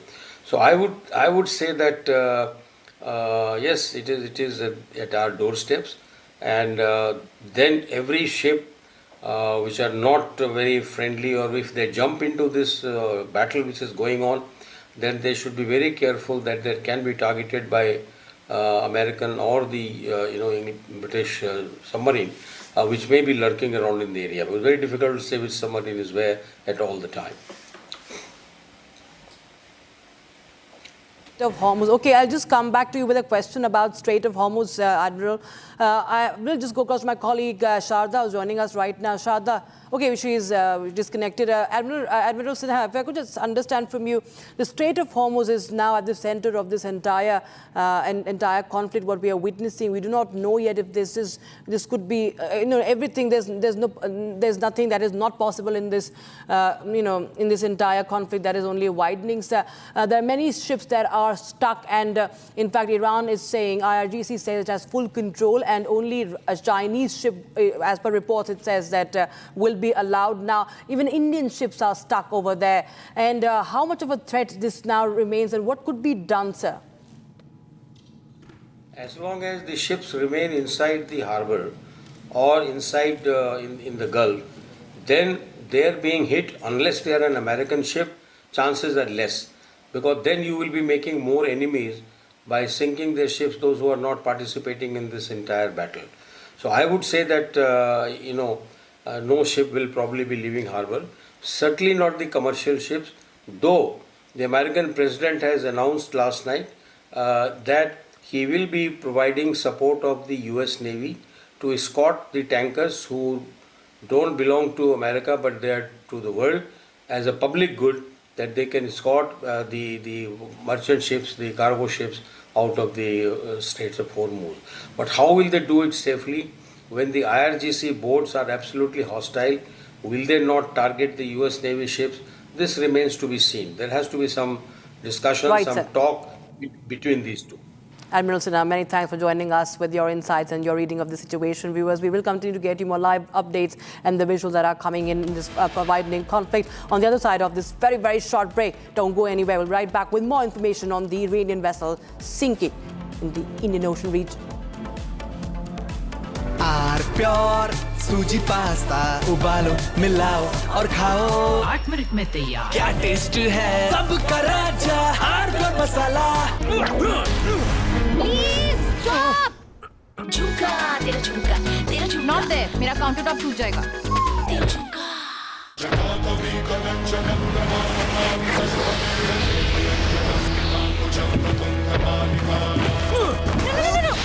मेरी chimney टूट जाएगी what are you doing रानी इस घर में कुछ है जो टूटता नहीं ये पिलर कभी नहीं टूटेगा रुंगटा स्टील टीएमटी से बना रुंगटा नहीं तो घर स्ट्रॉन्ग नहीं। रुंगटा स्टील टीएमटी बार एकदम सॉलिड।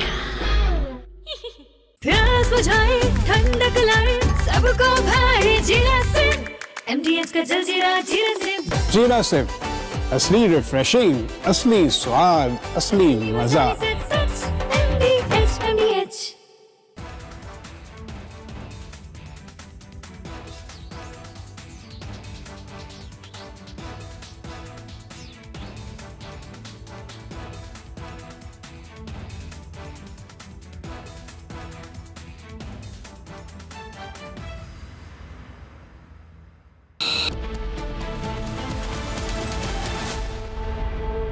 चमकी चाट से क्या बना है सैंडविच लस्सी और छाछ और हर घूंट में चमकी चाट ड्राई फ्रूट और दही बड़े चमकी चाट से स्वाद बढ़े असली स्वाद सिर्फ चमकी चाट।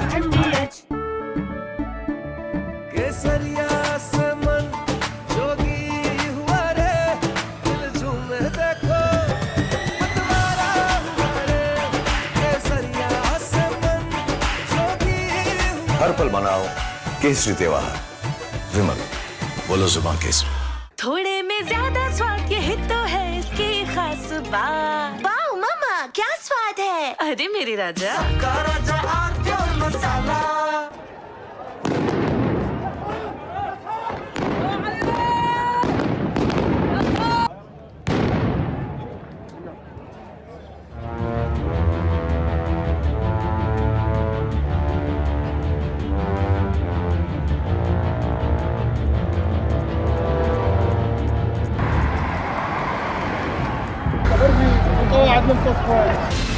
From Asia's largest news headquarters, setting the agenda for Bharat.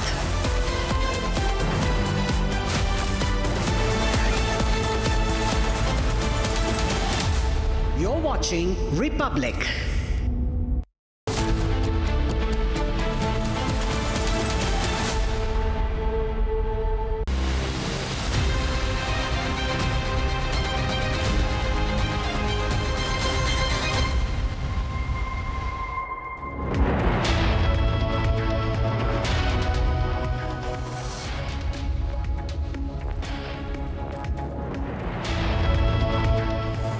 A very warm welcome, viewers. You're watching Republic TV and I am Rakta Mishra with you. Very happy to all our viewers. But right now, the situation in West Asia is only escalating with a war resulting in multiple casualties, unfortunately, and also destruction that is being witnessed right now. There are also new updates coming in from the Iranian ship that has been sunk near Sri Lanka. The Indian Ocean region will get you more updates on that and much more. But first, the headlines. IRGC launches the 17th wave of strikes against the United States and Israeli targets. IRGC, in fact, fresh visuals show Iranian missile dodging the US-Israeli air defense systems, hitting targets, and in fact, that raises questions on the air defense, the American air defense system capabilities. Iran releases footage of the moment an Israeli Air drone was shot down in Khurramabad. Iran claims complete control of Strait of Hormuz after claiming to strike 10 oil tankers for ignoring warnings. Explosions rock US Victoria base near Baghdad airport in Iraq after Iranian drone strike.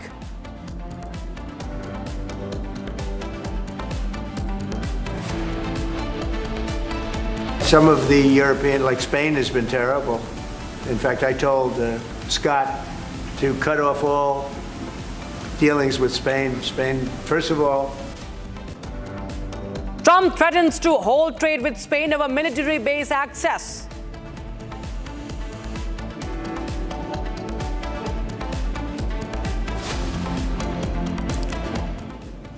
The Iranian government agency says that at least 1,045 people have been killed in the war that's underway. And so far, more than 1,000 have been killed. 1,045 people have been killed so far in this war that continues. And this is as per the Iranian agency that we are getting in. Civilian casualties have been, of course, declared by the by Iranian agencies, but we do not know yet about the IRGC, the forces, the military personnel casualties so far. But this is the official data of Iran that has been released right now. 1,045 people killed in the war that is continuing right now. And these are visuals coming in from Tehran. This is one of the universities that have been destroyed, completely destroyed in the Israeli strikes. Tehran has witnessed a mass bombing, a carpet bombing, that is saturation bombing. Tehran has witnessed the headquarters of the regime being dismantled in the Israeli strikes, as at least claimed by the IDF, and it continues to do so. The military facilities also being targeted. The residences of the IRGC commanders have also been completely struck down, have been completely dismantled in the Israeli strikes. And this is a visual from Tehran, and multiple parts of Iran, of course, continue to witness bombing and strikes. And resultantly, 1,045 people at least have been killed so far. This is a figure that has been reported by the Iranian agencies, government agencies. That is what we have as far our latest update is concerned. We'll continue to get you more and more updates coming in on this escalation of the war, the widening of this conflict affecting the globe. 17th wave of the IRGC has also been launched. And we have, in fact, a guest joining us on the broadcast. We have Vice Admiral Shekhar Sinha, 40 years in the Indian Navy, co-founder Deep Strat, strategic and maritime affairs expert. Sir, as we were constantly in touch, talking to you about the implications far wide, the naval routes, of course, are at the center of it all, given the fact that the epicenter lies in the Gulf area, in the Persian Gulf of this conflict. And there has been, of course, the LNG supplies for India and even of course, oil supply reported in the financial year 2025 from the Strait of Hormuz have been at least 50% of the imports, and India top importer of the crude oils. This has a deep impact. But do you think, but how much do you gauge, for what could be the issue, or how much of a problem this could be for India strategically, economically, both? Well, it's very much it will impact the economy because in total about 40% of our total oil actually comes from the Gulf. And, it has to come at a particular rate because our refineries can refine a certain quantity and therefore they must keep getting the, the crude oil. So that will not happen. Though the government has made an announcement that they have asked Oman to increase their supply. As you know, the Oman oil supply is not inside the Gulf. It is on the Oman's east coast, which is facing the Arabian Sea, like, Salalah and that area. Similarly, there are other countries from which we buy. As you know, we buy from Venezuela, and I'm sure Venezuelans will be only too happy, which is now almost under American control, to sell it to the Indians in dollar terms. The problem is not that. The problem is that because you have seen the rupee has slumped down to a much lower value, breached the 92 rupee to a dollar mark, that will increase the price of oil that will be sold after refinery of the crude, because the insurance required by the ships, that will go up because they are under more danger, more threat of a missile attack. And as a result, the entire cost will be borne by the buyers. So that one way to offset is probably to relook at the custom duty by the central government and by the state governments, because state government also charges separate taxation on, as you know, petroleum and alcohol. These two things are out of the complete ambit of VAT. The state government and the central government apply taxes separately.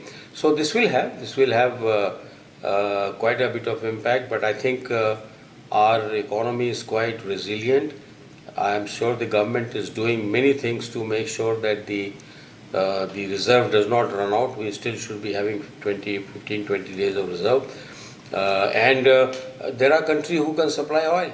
Maybe we can go back to US and ask them that they should exempt that sanction for the time being till such time the Straits of Hormuz is open for a normal transit. And we go back to Russia and buy some more fuel. So I think there are ways to do it. A lot of diplomacy is required. And I'm sure that our EM minister and foreign secretary must be having a very busy time. So I would think that, the scene is quite bad. Seems like it is expanding, as you reported a little while ago, that, one Iranian ship has sunk. Now, they will certainly look for revenge, and they will start hunting the, British ships or maybe the allied ships and the American ships. Though I would say their ability to find a submarine of the US in the Indian Ocean can be quite limited unless the Chinese give them some kind of help on intelligence, or maybe the Russians give them some help on intelligence. Turkey is, not very pro-Iran. So in fact, Turkey has been hit this morning by Iranian missile. So that is another sort of Islamic country which is, opposed to what is going on. Right. So I would say that, we have to be really, a lot of work is going on. Hopefully, we'll hear from the government. Right, Admiral Sinha, just stay on with us. We have a breaking news coming in right now. Breaking news is that all Americans have been asked to leave from Pakistan. Pakistan's State Department has updated the travel advisory for Pakistan to reflect the ordered departure of non-emergency U.S. government personnel and family members of government personnel from United States consulates in Lahore and Karachi. That's the advisory. And the takeaway, of course, is that the Americans have been asked to vacate Pakistan. Amid the war, Americans asked to leave Pakistan. Pakistan has been in a situation, in a messy situation. It's been in a fix ever since this war has broken out. We've seen the targeting of the US and the embassies in Lahore, in Karachi, and what happened on the streets of Lahore and Karachi. Well, you can very well see that on your screens, and that, of course, has led to several questions about the ties of Pakistan with United States. Admiral Sinha, I'll just go across to you on this. Amid this situation that's escalating, Pakistan has been in a quagmire of sorts, and now Americans are being asked to leave Pakistan. How do you see this? It is quite possible that the Americans possibly partly start operating from the Pakistan airfield or Pakistani ports, and therefore in return, in retaliation, it is quite possible that the Iranians will begin to fire on them. And this could be one of the reasons why the American citizens have been asked to leave Pakistan immediately. That can be the only reason. Or unless Iran begins to believe that Pakistan is an ally of America and it has condemned the Iranian attack on Saudi Arabia and the other Gulf countries, on the Arab countries, they can take some preemptive action. But it looks more like that something will happen in Pakistan which has prompted the Americans know about it, which has prompted them to evacuate their own people, ask them to leave, and possibly, very likely that the American forces, either the aircraft or the drones or the ships and submarines could be using the Pakistani assets, the ports and facilities to start their operation from there. Right. Just stay on with us, Admiral Sinha. We just have more breaking news. You mentioned about Turkey as well. Well, we're getting in some information from Iran shooting a missile towards Turkish territory. Missile shot down by the NATO defense systems. In fact, NATO defenses have shot down the Iranian missile firing towards Turkey. That's the breaking news we have right now. Iran firing missile at Turkey, destroyed by NATO air defense systems. And ballistic missile, in fact, had entered the airspace of Turkey, as it has been admitted by Turkey itself, by Ankara as well. Ballistic missile fired from Iran heading into Turkish airspace was destroyed by NATO air and missile defense systems in the eastern Mediterranean Sea, as per the Turkish defense ministry. So, we've seen Recep Tayyip Erdogan, being a key regional player. He has, at the same time, expressed, condolences for the death of Ali Khamenei, Admiral Sinha. But we have seen that the Turkish minister had also said that this is a wrong strategy from Iran as to what it's doing. But now we see that Iran has fired a ballistic missile, and that had entered the Turkish airspace as well. This will invite, the NATO. The fundamental principle of NATO is if one country is attacked, it will be presumed that all countries and NATO members, they have been attacked and the action will be taken by the NATO. So I would guess that it will now begin to indulge all NATO countries who are not participating till now, but they are observing and supporting. They might just join and start actively participating in this war. So I think that, it's going to intensify. There will be more assets in this war zone between IRNS, the Revolutionary Guard, IRGC, and the Iranian Navy and the Iranian forces vis-a-vis. It will become not only US and Israel, it will become Iran versus the NATO. Absolutely. That, of course, again indicates more complicated and a wider conflict that we are looking at right now. Meanwhile, viewers, we continue to get you more updates. that are coming in. In fact, we'll just bring you a report of how the tensions in West Asia are at an all-time high, and Chinese media reports show visible signs of disruption inside the UAE that remains on the edge. Blasts heard in recent days, major public spaces appearing unusually subdued in a city like Dubai that are known to be, completely conflict-free. Historically, it's one of the safest locations that has been said before. But now we bring you the visuals from Dubai, an eerily quiet airport that was one of the busiest. Flights have been disrupted, tourists are stranded. In fact, the Jamal Rushdie from Arab League has given his thoughts on the war, condemning the violence and calling for an immediate end to the war, saying that the region did not want this escalation. Here's more.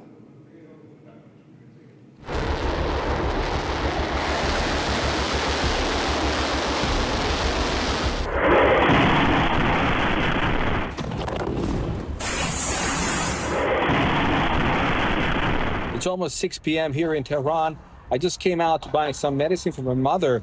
Then I saw a smoke plume in the west of Tehran, just 2 kilometers away from my house. So I came here, and as you see behind me, it's one of the biggest smoke plumes I've seen. Listen, I don't know what has been exploded, what has been targeted, but it's a big one, and it's been like that in the past 45 minutes. So Tehran has been also attacked by US and Israel today, like the previous days. And of course, there are some reports that the attacks will intensify in the coming hours.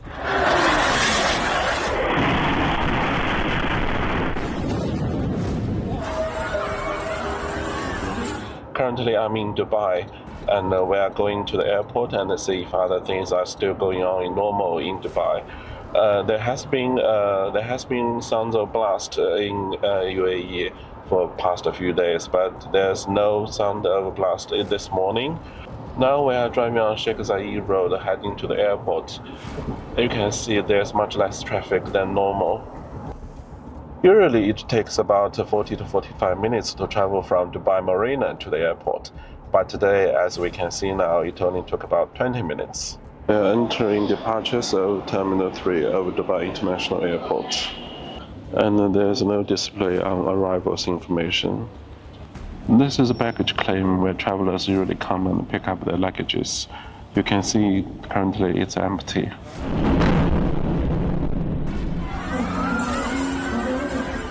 We did not expect that the Iranian response would be missiles, drones, and drone attacks on Arab countries, on the civilians, on civilian installations.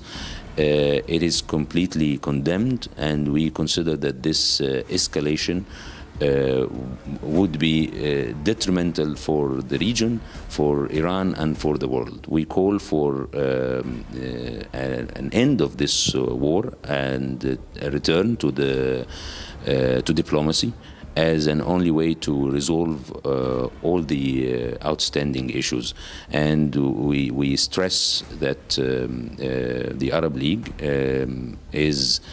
completely supports the Arab countries which were at the receiving end of these attacks.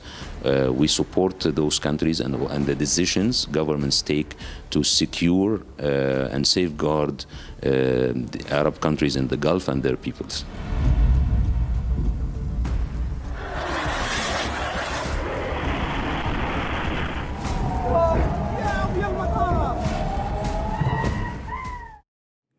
All right, we have some breaking news coming in right now. This is in connection with Qatar Energy, that is the top LNG producer of the world. It has declared a force majeure further to the announcement by Qatar Energy to stop production of liquefied natural gas, that is LNG, and associated products.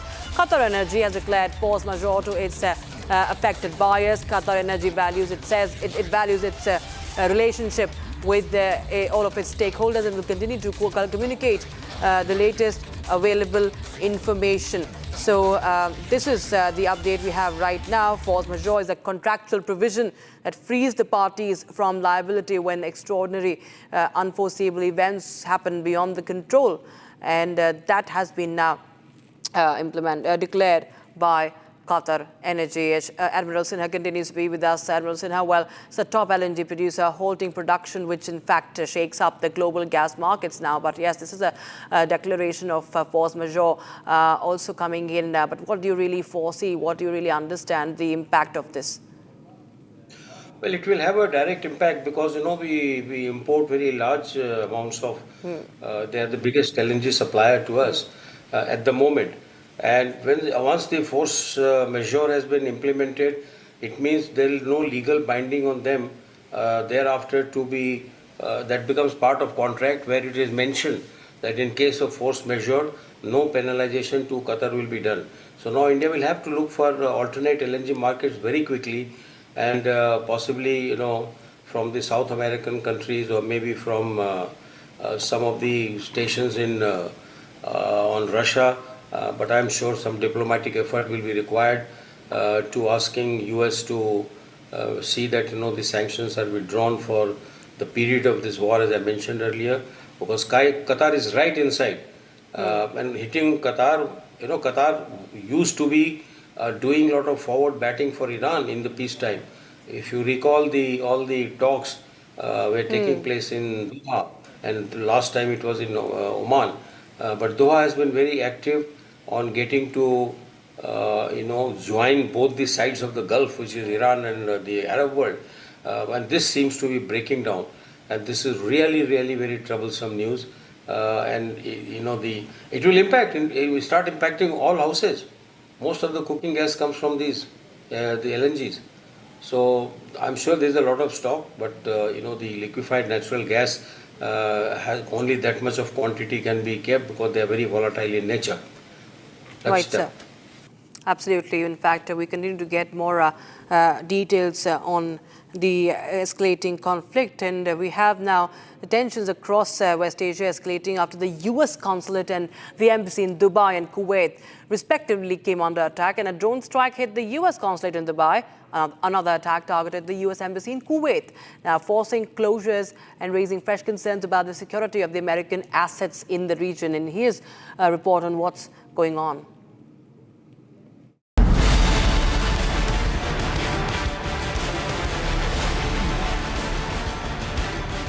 The escalation of hostilities in the Middle East have now directly targeted American embassies and consulates in Kuwait and Dubai.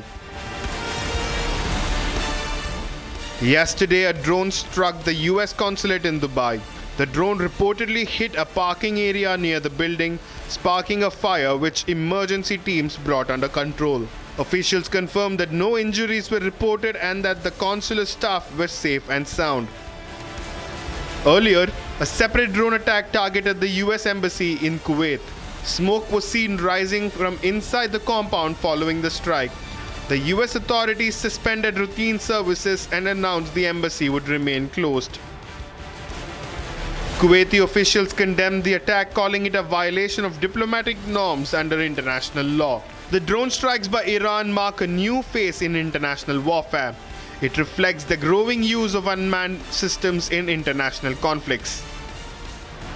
Iran shows no signs of backing down, targeting city after city with drones as well as missiles. With US consulates and embassies now directly targeted, the situation in the Gulf remains volatile, with security measures expected to remain heightened in the coming days. Now on to what's happening back home in India. Former Jammu Kashmir Chief Minister and PDP's Mehbooba Mufti has issued a strong remark condemning the OIC, that is the Organization of Islamic Cooperation, for its silence over the US-Israeli strikes on Iran. Going a step further, Mufti also participated in a protest in which she burned the posters of Netanyahu and Donald Trump. More details about Mufti's reaction to the escalating West Asia war.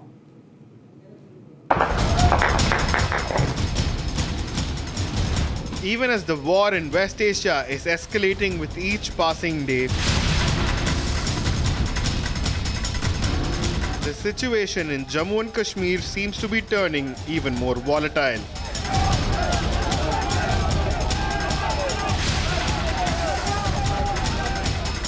Muslim leaders and Muslim parties have also openly taken a pro-Iran stand, questioning the killing of Khamenei. Leading this charge is former Jammu and Kashmir Chief Minister Mehbooba Mufti, who has made some very strong remarks. Netanyahu. And together they go war criminal. He's also a war criminal. They go and they attack a sovereign country like Iran and nobody is talking about it. And unfortunately the Muslim countries, मुझे बहुत अफसोस के साथ कहना पड़ता है जो Muslim countries हैं, जितनी भी गल्फ में है, जितनी भी कंट्रीज हैं मिडिल ईस्ट में है, वो न सिर्फ तमाशा देख रही हैं बल्कि उनके मुंह से एक लफ्ज नहीं निकला है, but indirectly tacitly they are also supporting this attack on Iran by providing bases to the Americans. She further alleged that Pakistan was against Iran and in league with Israel. She further criticized the Indian government for choosing to remain silent on the blatant aggression by the US and Israel. Earlier today, violent clashes broke out between cops and protesters in Jammu and Kashmir's Baramulla, which resulted in injuries to the police officials. With tensions rising and provocative comments stoking the flame, the question is, are the opposition leaders simply playing the Khamenei card to shore up their vote banks? And with that, we'll slip into a very, very short break, viewers, but don't go anywhere. In just a few moments from now, we will be right back with the continuous coverage on the war that is escalating and widening.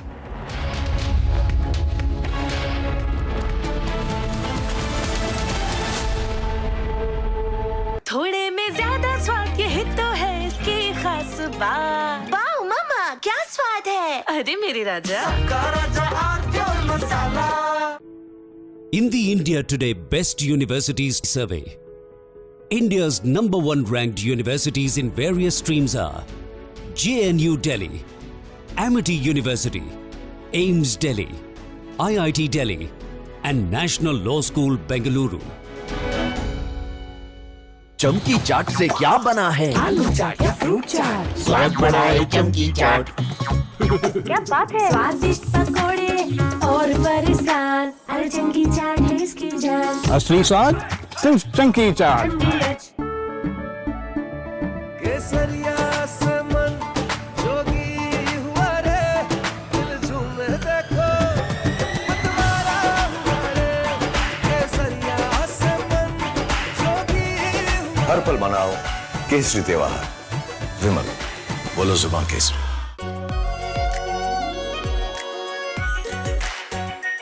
Are pure shahi paneer masala, delicious, healthy everyday.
IRGC launches 17th wave of its strikes against Israel and other targets in the Gulf. Fresh visuals show Iranian missile dodging a US-Israeli air defense system and hitting targets. Iran releases footage of the moment an Israeli Hermes drone was shot down in Khorramabad. Iran claims complete control of the Strait of Hormuz after claiming that striking of 10 oil tankers happened for ignoring warnings.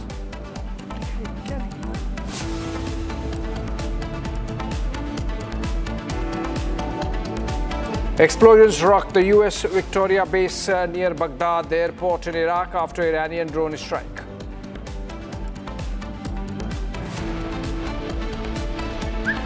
Some of the European, like Spain, has been terrible. In fact, I told Scott to cut off all dealings with Spain. Spain, first of all.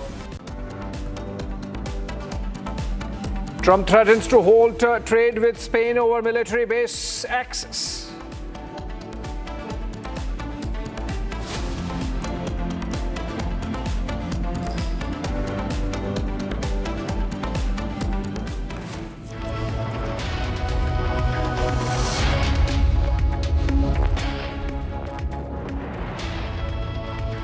Okay, and let's begin with a breaking development coming in connection with the war theater, where the IAEA, International Atomic Energy Agency, has made a review of the situation on the ground, vis-a-vis whether there is any nuclear leak.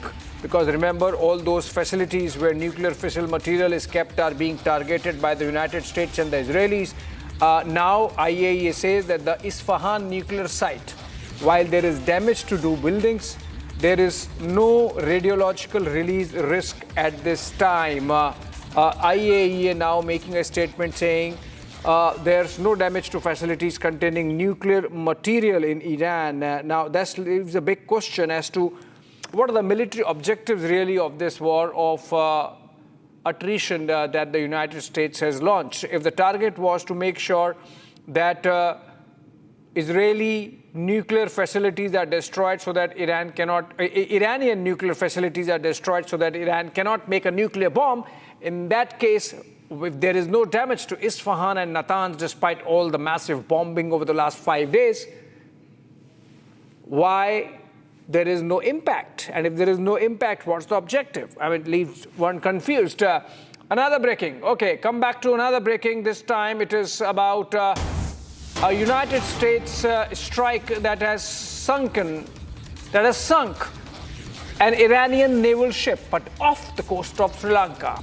Now it seems confirmation is coming in with the United States clarifying that yes, one of their warships in the region carried out a targeted hit at Iranian naval ship by the name of Iris Dana, and Iris Dana is down. Iris Dana has sunk.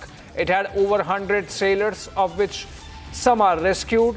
The Sri Lankans say when their naval ships or when their rescue ships reached the spot from where the distress signals had come, there were no signs of any naval ship. It had already sunk, which means it went down very fast. But some of the sailors were floating around in dinghies or in the lifeboats, and they were rescued. That number stands at about 38, and the rest of the 100+ sailors perhaps perished with the sinking of an Iranian naval ship, Iris Dana.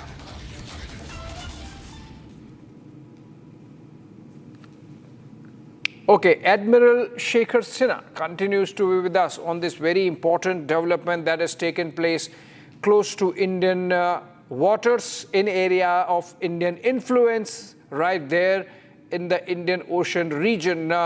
Very good evening to you, Admiral Sinha. And my first question is, with the Americans confirming that yes, they took the Iranian ship down, you think this is possibly a submarine-launched torpedo? Because in the vicinity there are no signs of American naval ship presence.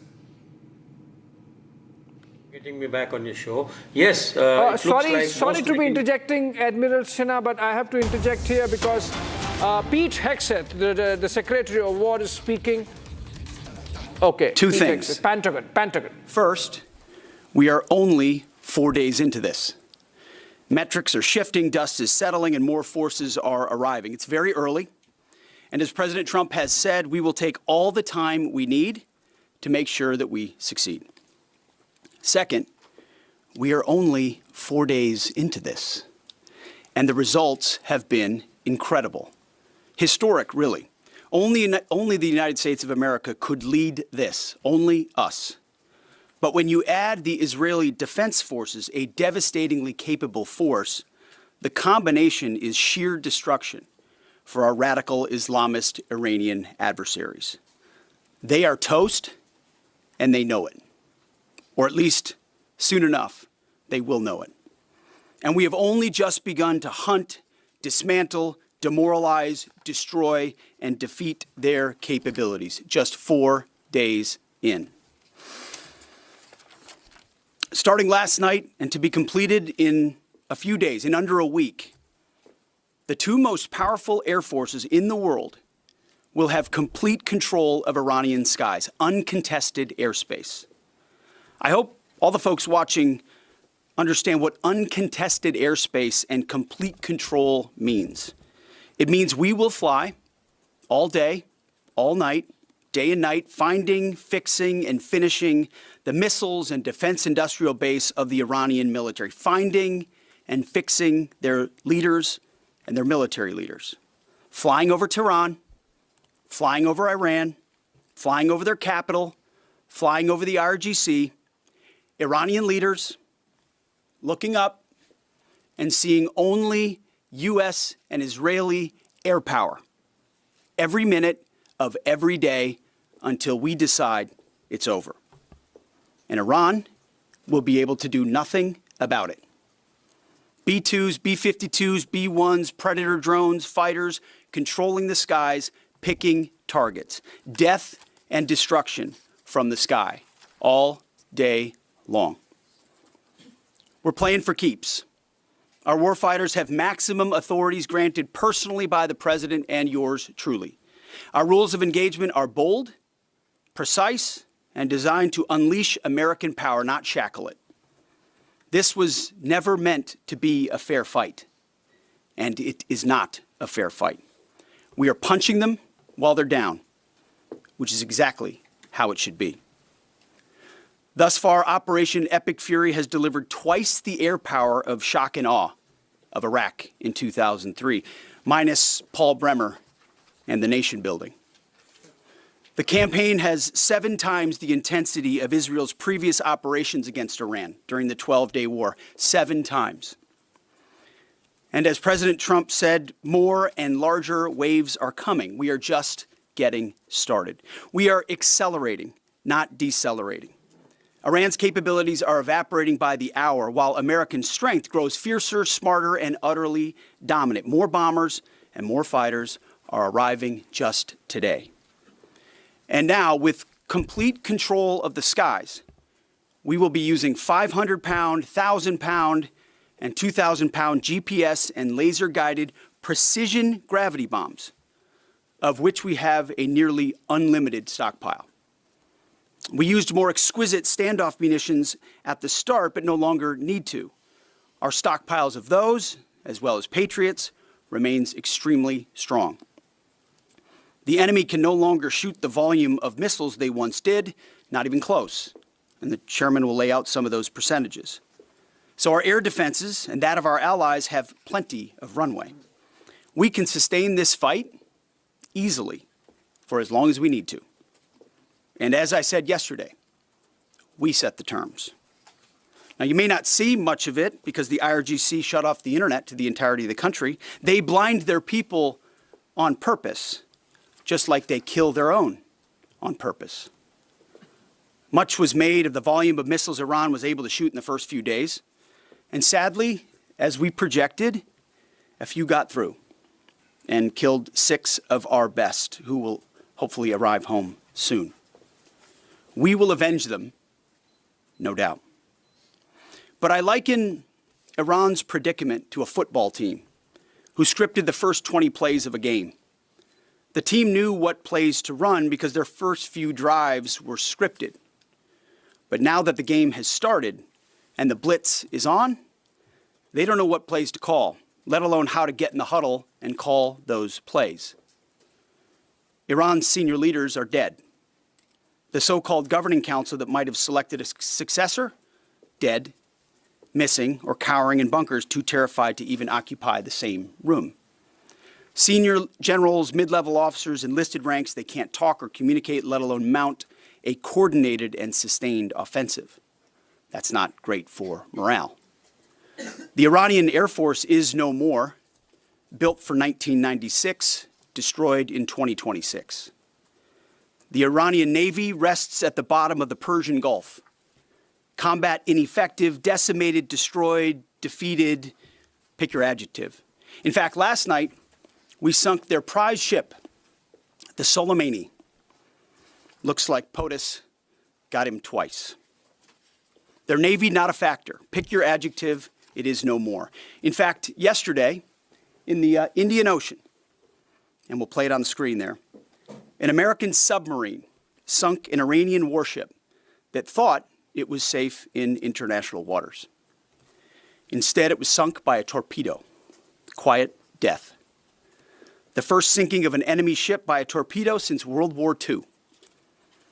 Like in that war, back when we were still the War Department, we are fighting to win. Also, yesterday, the leader of the unit who attempted to assassinate President Trump has been hunted down and killed. Iran tried to kill President Trump, and President Trump got the last laugh. Now, this is not a mission accomplished situation. This is simply a reality check. The combination of U.S. and Israeli intelligence and combat power will control Iran, and will control it soon. Sure, Iran will still be able to shoot some missiles, and still be able to launch one-way attack drones at civilian targets, and their proxies will attempt to attack our embassies, bases, and soft targets. They are terrorists, after all, and they need to target civilians because they can't fight toe-to-toe. But we will find them, and we will kill them.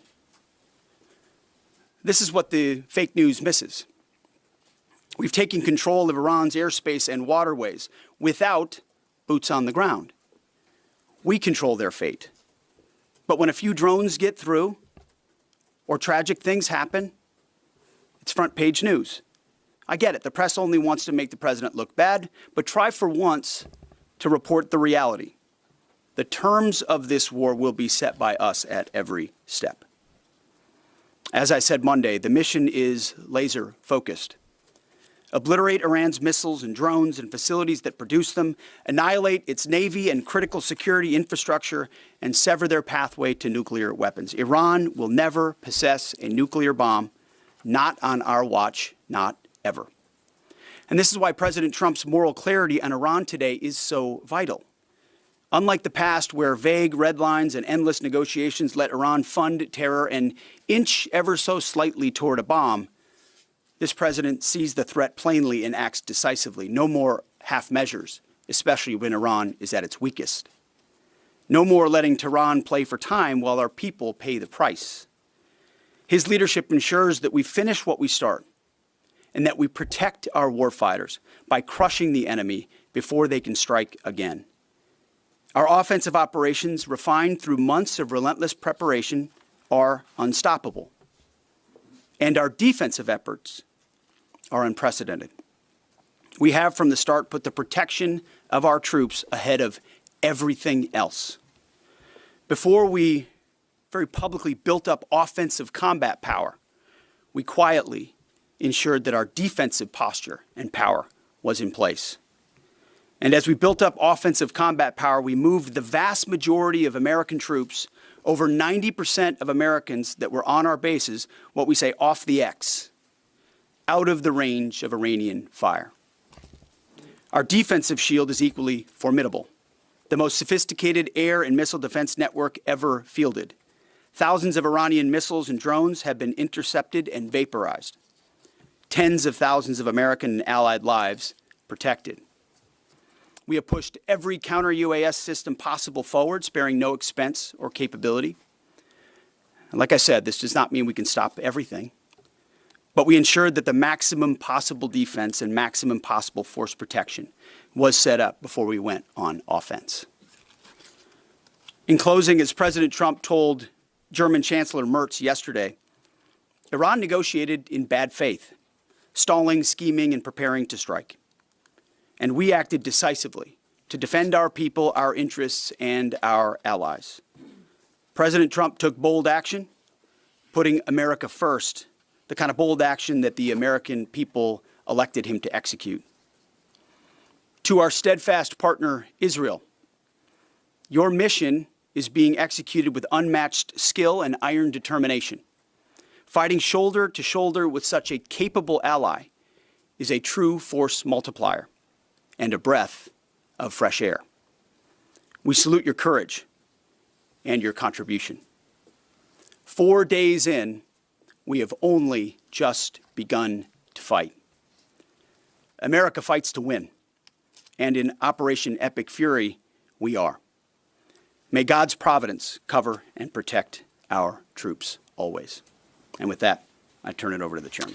Thank you, Mr. Secretary, and good morning, everyone. Thank you for being here. I'm here today to provide the American people and those of you in this room an update on Operation Epic Fury. First, it's with profound sadness and gratitude that I share the names of 4 of our 6 fallen heroes, all from the 103rd Sustainment Command, U.S. Army Reserves out of Des Moines, Iowa. Captain Cody Cork, Sergeant First Class Noah Tegens, Sergeant First Class Nicole Amore, and Sergeant Declan Cody. To the families of our fallen, we grieve with you today, and we look forward to welcoming your family members home at Dover in the coming days. Out of respect for the other families, we'll withhold the release of their names until next of kin notification is complete. And either myself or Admiral Cooper will release those names as soon as we can ensure that all of those families have been properly notified. To our Gold Star families, to our wounded warriors and their loved ones, we will never forget your sacrifice. Our nation stands with you, and we are eternally grateful for your courage, your resiliency, your devotion to this mission and to our nation. As the Secretary said, we're 4 days in, 103 hours into this campaign. The operation was again launched with clear military objectives designed to dismantle Iran's ability to project power outside of its borders, both today and in the future. First, we are targeting and eliminating Iran's ballistic missile systems to prevent them from threatening the U.S. Forces, partners, and interests in the region. Second, we are destroying the Iranian Navy, degrading its capacity, capability, and ability to conduct operations, not just in the Central Command AOR, but as the Secretary showed in the video, around the world. Third, we're ensuring Iran cannot rapidly rebuild or reconstitute its combat capability or combat power, and those phases will begin as the campaign continues. As of this morning, U.S. Central Command is making steady progress. Iran's theater ballistic missile shots fired are down 86% from the first day of fighting, with a 23% decrease just in the last 24 hours. And their one-way attack drone shots are down 73% from the opening days. This progress has allowed CENTCOM to establish localized air superiority across the southern flank of the Iranian coast and penetrate their defenses with overwhelming precision and firepower. We will now begin to expand inland, striking progressively deeper into Iranian territory and creating additional freedom of maneuver for U.S. forces. Let me explain a little bit about how we're thinking about staying ahead of the enemy. First, over the past several weeks, Admiral Cooper and the CENTCOM team have refined their operational approach to the region. Their planners identified key centers of gravity that would allow Iran to project power outside of its borders. They thought about how to isolate critical vulnerabilities and determined where, with precision, the greatest strategic effect could be achieved. As a result of this, CENTCOM is now shifting in day 4 already from large deliberate strike packages using standoff munitions at range outside an enemy's ability to shoot at us, now into stand-in precision strikes overhead Iran.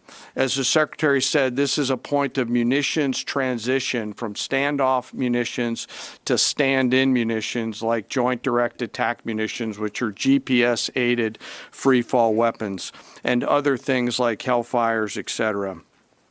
This will allow the joint force to deliver significantly increased precision effects on the target. The throttle is coming up, as the Secretary said, as opposed to ramping down. This will allow us to maintain consistent pressure on the adversary over the coming days, disrupt their launch timelines, and impose cost every day around the clock.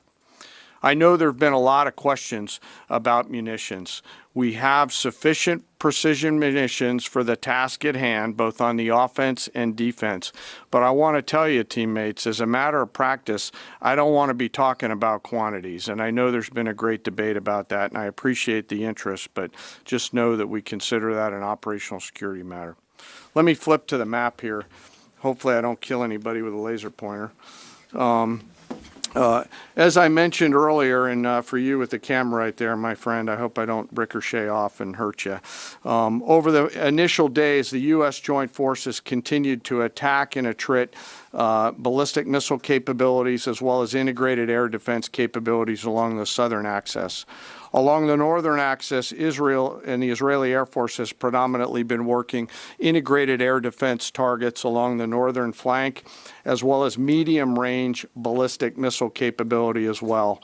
From the sea, the USS Ford has continued to project combat power here, as well as the bomber pulses that we talked about in the opening days of this briefing. Along the southern axis, the USS Abraham Lincoln Strike Group has continued to provide pressure from the sea along the southeastern side of the coast and has been attriting naval capability all along the strait and up into the Arabian Gulf at a size and scale sufficiently to address the targets required. To date, we've hit over 2,000 targets, as Admiral Cooper said in his video last night. We've destroyed more than 20 Iranian naval vessels, including, in addition to the frigate outside of the area, one submarine, and effectively neutralized at this point in time Iran's major naval presence in theater out there. As the Secretary showed the video, for the first time since 1945, a United States Navy fast attack submarine has sunk an enemy combatant ship using a single Mark 48 torpedo to achieve immediate effect, sending the warship to the bottom of the sea. I want to remind everybody that this is an incredible demonstration of America's global reach. To hunt, find, and kill an out-of-area deployer is something that only the United States can do at this type of scale. Over the next 24 to 48 hours, CENTCOM will continue to strike infrastructure and naval capability, and we'll continue to assess our progress against the military objectives. It does take time for us to collect that information and to assess en route. Much of our intelligence, surveillance, and reconnaissance capability is currently hunting and killing ballistic missile launchers and one-way attack capability. We're precise in that assessment, and we call balls and strikes in that assessment. We take that matter seriously. Iran, on the other hand, has been indiscriminate and more imprecise in their attacks. They fired more than 500 ballistic missiles and more than 2,000 drones, striking innocent civilian targets throughout the region. Our partners are answering the call to defend themselves right alongside us. Jordan, Bahrain, Saudi Arabia, the UAE, Qatar, and Kuwait are all defending their people with their own combat capability, with precision and restraint. Jordanian air defense crews recently intercepted a cluster of Iranian one-way attack drones headed to Amman. Bahrain's air defense forces shot down an inbound drone approaching Manama's maritime infrastructure, protecting both their population and critical shipping lanes. Saudi Patriot batteries stopped a salvo of ballistic missiles aimed at energy facilities near Dhahran. The UAE neutralized multiple drones targeting Abu Dhabi's industrial zone, demonstrating speed and precision. And Qatari fighters for the first time have shot down 2 Iranian bombers that were en route to their location. Together, these nations are helping to defend themselves and project power as required against the enemy. We're 100 hours in. It's still very early, as the Secretary said, but the balance is shifting. We've always got to remember that these operations are complex, dangerous, and far from over. Our soldiers, sailors, airmen, Marines, Guardians, and Coast Guardsmen remain in harm's way, and we must be clear-eyed that the risk is still high. This is combat. Let us never forget this. As we continue, I ask that we hold all of our deployed teammates in our thoughts, those standing the watch, flying the sorties, sustaining the fight, and carrying our nation's burden. And I'll stop where I started, and that's remembering our 6 fallen who will return home as soon as possible. I remain humbled, grateful, inspired by every day the valor and professionalism of our joint force. They are quiet professionals through and through, out there doing America's work through the day and through the darkness. And with that, I'll take your questions along with the Secretary. Go ahead. What do you assess the enemy's control and command status is right now? And can you broadly describe our decisive point in this operation? Well, I won't describe the decisive point in the operation because that would tell the bad guys what it was. That's a good question, though. I appreciate the question. Their C2 structures in a bad way. Admiral Cooper's been continuing to pressure C2 at the IRGC C2 and other military elements, and will continue to do so. Thank you for the question. Thank you, Secretary Hegseth. Mary Margaret with the Daily Wire. Couple questions for you and then one for General Kane. Can you tell us more about how we took out the leader who was the leader of the group that was trying to assassinate President Trump?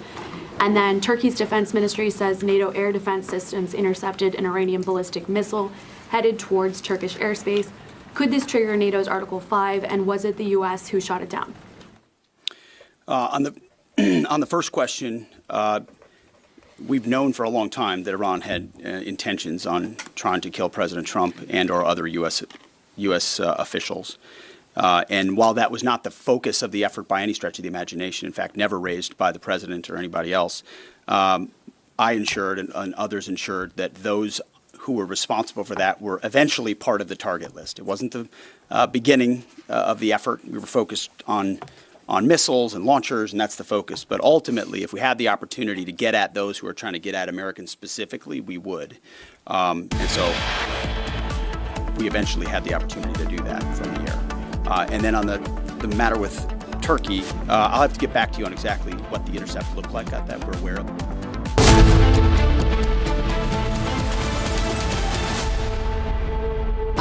Pure सूजी pasta उबालो मिलाओ और खाओ 8 minute में तैयार क्या taste है सबका राजा hardcore मसाला यानी इस घर में कुछ है जो टूटता नहीं ये पिलर कभी नहीं टूटेगा रुंगटा स्टील टीएमटी से बना रुंगटा नहीं तो घर स्ट्रॉन्ग नहीं रुंगटा स्टील टीएमटी बार एकदम सॉलिड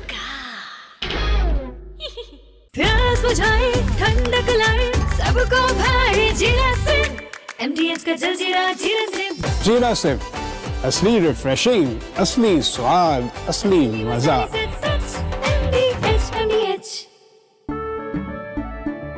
केसरिया से मन जोगी हुआ रे दिल झूमे देखो मतवारा हुआ रे केसरिया से मन जोगी हर पल मनाओ केसरी त्योहार विमल बोलो जुबान केसरी थोड़े में ज्यादा स्वाद ये तो है इसकी खास बात वाओ मामा क्या स्वाद है अरे मेरे राजा राजा आरती मसाला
Hegseth, with respect to House Minority Leader Hakeem Jeffrey's statement that the Iran mission will end in failure, what kind of message does that send to our enemies, and what does it do to the motivation of our troops? Well, I've been through that movie before with the Democrats rooting against the country. Our generation saw that in our battlefields. I think it's pretty unprecedented and unfortunate that it would occur 4 days in to an operation where, as the chairman laid out, America's best are operating in an incredibly challenging environment where they're having incredible success, but they're meeting a determined adversary. And he's been privy to briefs that we've provided. He knows how effective this has been. He's being disingenuous, which we're used to. Right here. Thank you for taking my question. Heather Mullins, Lindell TV. One of the questions I have is just really regarding the intelligence that indicated that this was something the U.S. had to get involved with at the time that you guys did. We had Operation Midnight Hammer back in June. We obliterated their nuclear facilities. What was the intelligence that suggested that somehow they became a threat once again that required us to get involved with Operation Epic Fury? I appreciate the question. The evidence in front of us since the 12-day war was that Iran had no intention of actually negotiating a nuclear deal that truly meant they did not have a pathway to the nuclear bomb. And they had a moment. Jared Kushner and Steve Witkoff, two of the best negotiators in the world, poured into that negotiation, giving them every single possible opportunity to release that ambition, and they didn't. And the intelligence that we saw they didn't intend to do it in good faith, that they had the intentions eventually to get to a place where they could have a conventional shield to block their nuclear capabilities, as I talked about yesterday. So I would separate the what from the when a little bit.